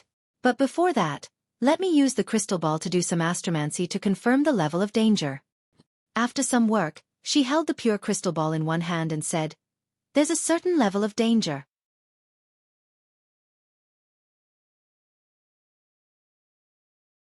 "1018 Unexpected Empress Burrow, by the side of Viscount Stratford's mansion. Furs and Xiao, who were dressed in black dresses, hid in a dark corner. They stared intently at the tightly closed metal gates as they patiently waited for their target to appear. It wasn't raining tonight, so they didn't have to face harsh weather conditions. The carriage that remained parked by the side of the street lamps made it clear to them that their patience would be rewarded. It was only a matter of time. After an unknown period of time, the gates produced a heavy metal groan as they slowly opened. A figure in a black cloak appeared with its head bowed. The figure walked to the side of the carriage and nimbly boarded the carriage. "Is that her?" Furs lowered her voice and asked Xiao. She didn't have beyonder powers that could restore a target's characteristics from a mere description, and she had never seen her before.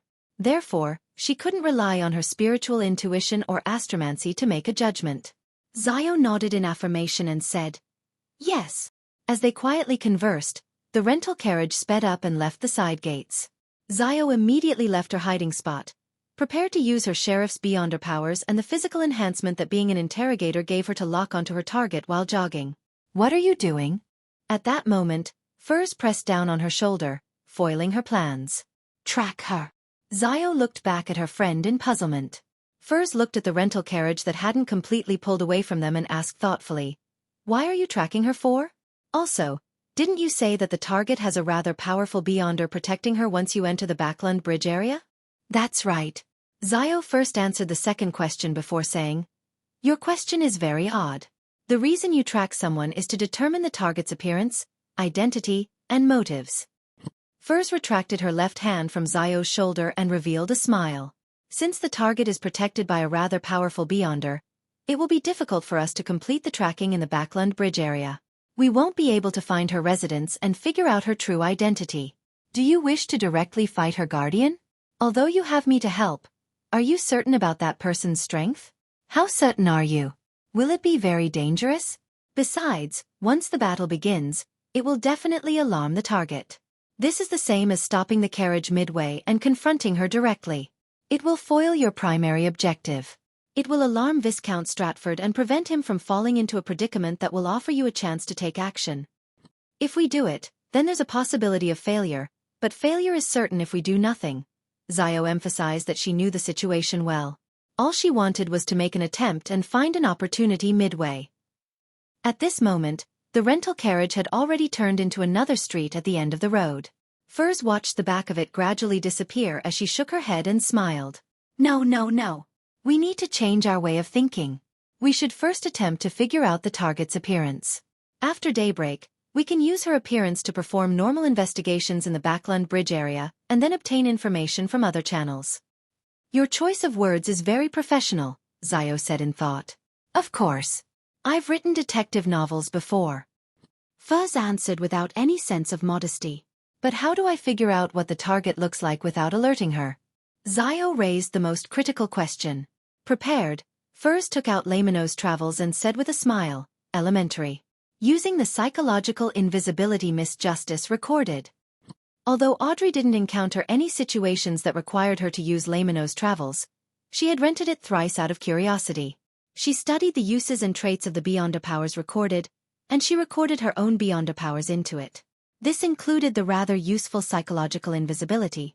As for her true identity, Xiao and Furs were increasingly certain of it, but they didn't directly ask or do any further investigations. That was the most basic form of respect towards other Tarot Club members. After hearing her friend's answer, Xiao came to a realization and was instantly inspired. Furs continued, "By using the beyonder powers on this page, you will be placed in the sensory blind spots of all surrounding creatures. They wouldn't be able to see you even if you were to jump around in front of them. That way, you can directly board the carriage and stand in front of the target, openly taking in her appearance and remember all her traits. Haha, I sometimes think that people who use psychological invisibility might end up being squashed to death by huge creatures that happen to walk past if they're unlucky. Don't make too much noise later. Don't speak to any nearby creatures, or else you will garner attention. Let psychological invisibility be dispelled automatically. Yeah. Xiao nodded, then she raised another issue. How do I prevent the target from discovering the sudden opening of the carriage door while it's driving? Without waiting for Furza's reply, she immediately pressed. Did you record the door opening beyond her power? Guess. Furz smiled as she handed Lemino's travels to her friend, telling her which pages psychological invisibility and door opening were on. With this in mind, Xiao immediately ran amidst the shadows, chasing after the rental carriage. Before long, she saw her target. Her right hand immediately trembled as she made the bronze-green notebook reveal a yellowish-brown goatskin page. She slid her fingers gently, and Xiao seemed to see countless rippling light appear on the surface of a deep lake spread outwards. When her vision returned to normal, she sped up and rushed to the side of the carriage. To ensure nothing went wrong, Xiao didn't immediately take action. With a few wide strides, she overtook the horse. She then turned around as though she was crossing the road. However, the carriage driver didn't notice her, nor did he shout out to her or rein in the horse.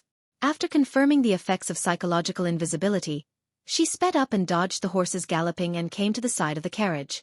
After a brief observation, she flipped through Lemino's travels and revealed a white page covered with strange patterns and symbols. Then, she reached out her right hand and pressed it on the surface of the carriage. Her figure instantly turned transparent as she appeared inside. The woman in a black cloak was sitting diagonally opposite her as if she was in thought, staring at the glass window where Xiao stood. However, she didn't notice the bounty hunter who had suddenly infiltrated. At such a close distance, even with her cloak lowered, Xiao was able to see her face clearly. Furthermore, the woman wasn't as careful as she was while walking outside. Her every action appeared rather casual as the hood was only at her eyes. Instantly, her appearance was reflected in Xiao's eyes, overlapping with a face that still had some male characteristics. This was a beyond her power of a sheriff. Xiao's eyes widened as she couldn't help but shout, "Sherman?" She could foresee that the woman who often entered Viscount Stratford's residence was rather beautiful, but she never expected the woman to be her friend, Sherman. He was once a young man. A man who wasn't considered androgynous now looked beautiful. He had the charm of a woman. At that moment, Xiao couldn't help but size up Sherman. She couldn't associate her figure with the young man she used to know with each other. If it wasn't for her sheriff beyonder powers that allowed her to confirm that the person opposite her was Sherman, Xiao definitely would have imagined that she had made a mistake. And even so, she still suspected whether the person wasn't Sherman and was instead Sherman's twin sister. Upon hearing the surprised question, Sherman realized that there was another person in the carriage at some point in time. Someone familiar. Bounty hunter. Xiao Dari Cha. Having already changed her name to Shermaine, she was first alarmed, but the words Trissy often mentioned instinctively appeared in her mind. You cannot meet people you used to know. Do you want your husband, your beloved, to know of your former state? Only by completely severing your connections can you be reborn, doing so in order to save yourself. Such words quickly flashed across Shermaine's mind as a terrifying thought emerged in her thoughts. Kill her. This thought seemed to come from a demon in the abyss as it constantly whispered in Shermaine's ear as it resonated in her heart. Kill her. Kill this person who recognized you. Only by doing so can you truly escape the past and not lose the present. Kill her. Shermaine didn't answer Xiao's question. Her left hand slowly clenched up while slightly trembling. Xiao sensed the intense emotions running through the person opposite her, and confirmed that it was Sherman. Immediately, she asked in concern, "How did you become like this? Where have you been all this time? Did you encounter something? Were you hurt?" Shermaine's lips quivered as her left fist relaxed a little. She said with a sobbing tone, "I've already begun a new life. Don't disturb me again, all right? I don't want to lose everything I have now. I don't want to see people that I knew in the past." The more she spoke, the faster it became. It became obvious that it was a plea. Xiao was taken aback for a few seconds before staring at Sherman. Pursing her lips, she said, "Okay." She didn't stay any longer and reached out to open the carriage window and jumped out. Charmaine silently watched this entire process and finally exhaled before she slumped into her seat like she had lost all her strength. It wasn't easy for her to control the demon in her heart. At this moment, she saw a figure rapidly outline itself out of thin air beside her. The figure wore a black, old-fashioned dress, but it didn't diminish her beauty and disposition. She sat there silently without a word, but it was impossible to not look at her. "Demoness Trissy, why didn't you kill her?" Trissy asked with a smile, not revealing any gloominess. It was as like an idle chat where she would ask what she had drunk the previous night. "She's one of the few people who didn't ostracize me. She even helped me," Charmaine replied in shock before frowning. "Why are you here?" Trissy smiled and said, "I'm protecting you." Without waiting for Charmaine's answer, she said, "You seemed to be in a good mood when you came out." Charmaine recalled what had happened and bashfully said, "Maybe perhaps, I have a chance of becoming a mother." As she spoke, she touched her stomach with her right hand. The corner of her lips couldn't help but curl. "I feel him kicking me." Charmaine suddenly froze and blurted, "How could it be so fast?" She wasn't sure if she could get pregnant today. Upon seeing her reaction, Trissy smiled even more charmingly. "You're tuning in to the Xueqi's Martial Arts Saga YouTube channel. Don't forget to subscribe and join us on this journey to catch the most captivating stories.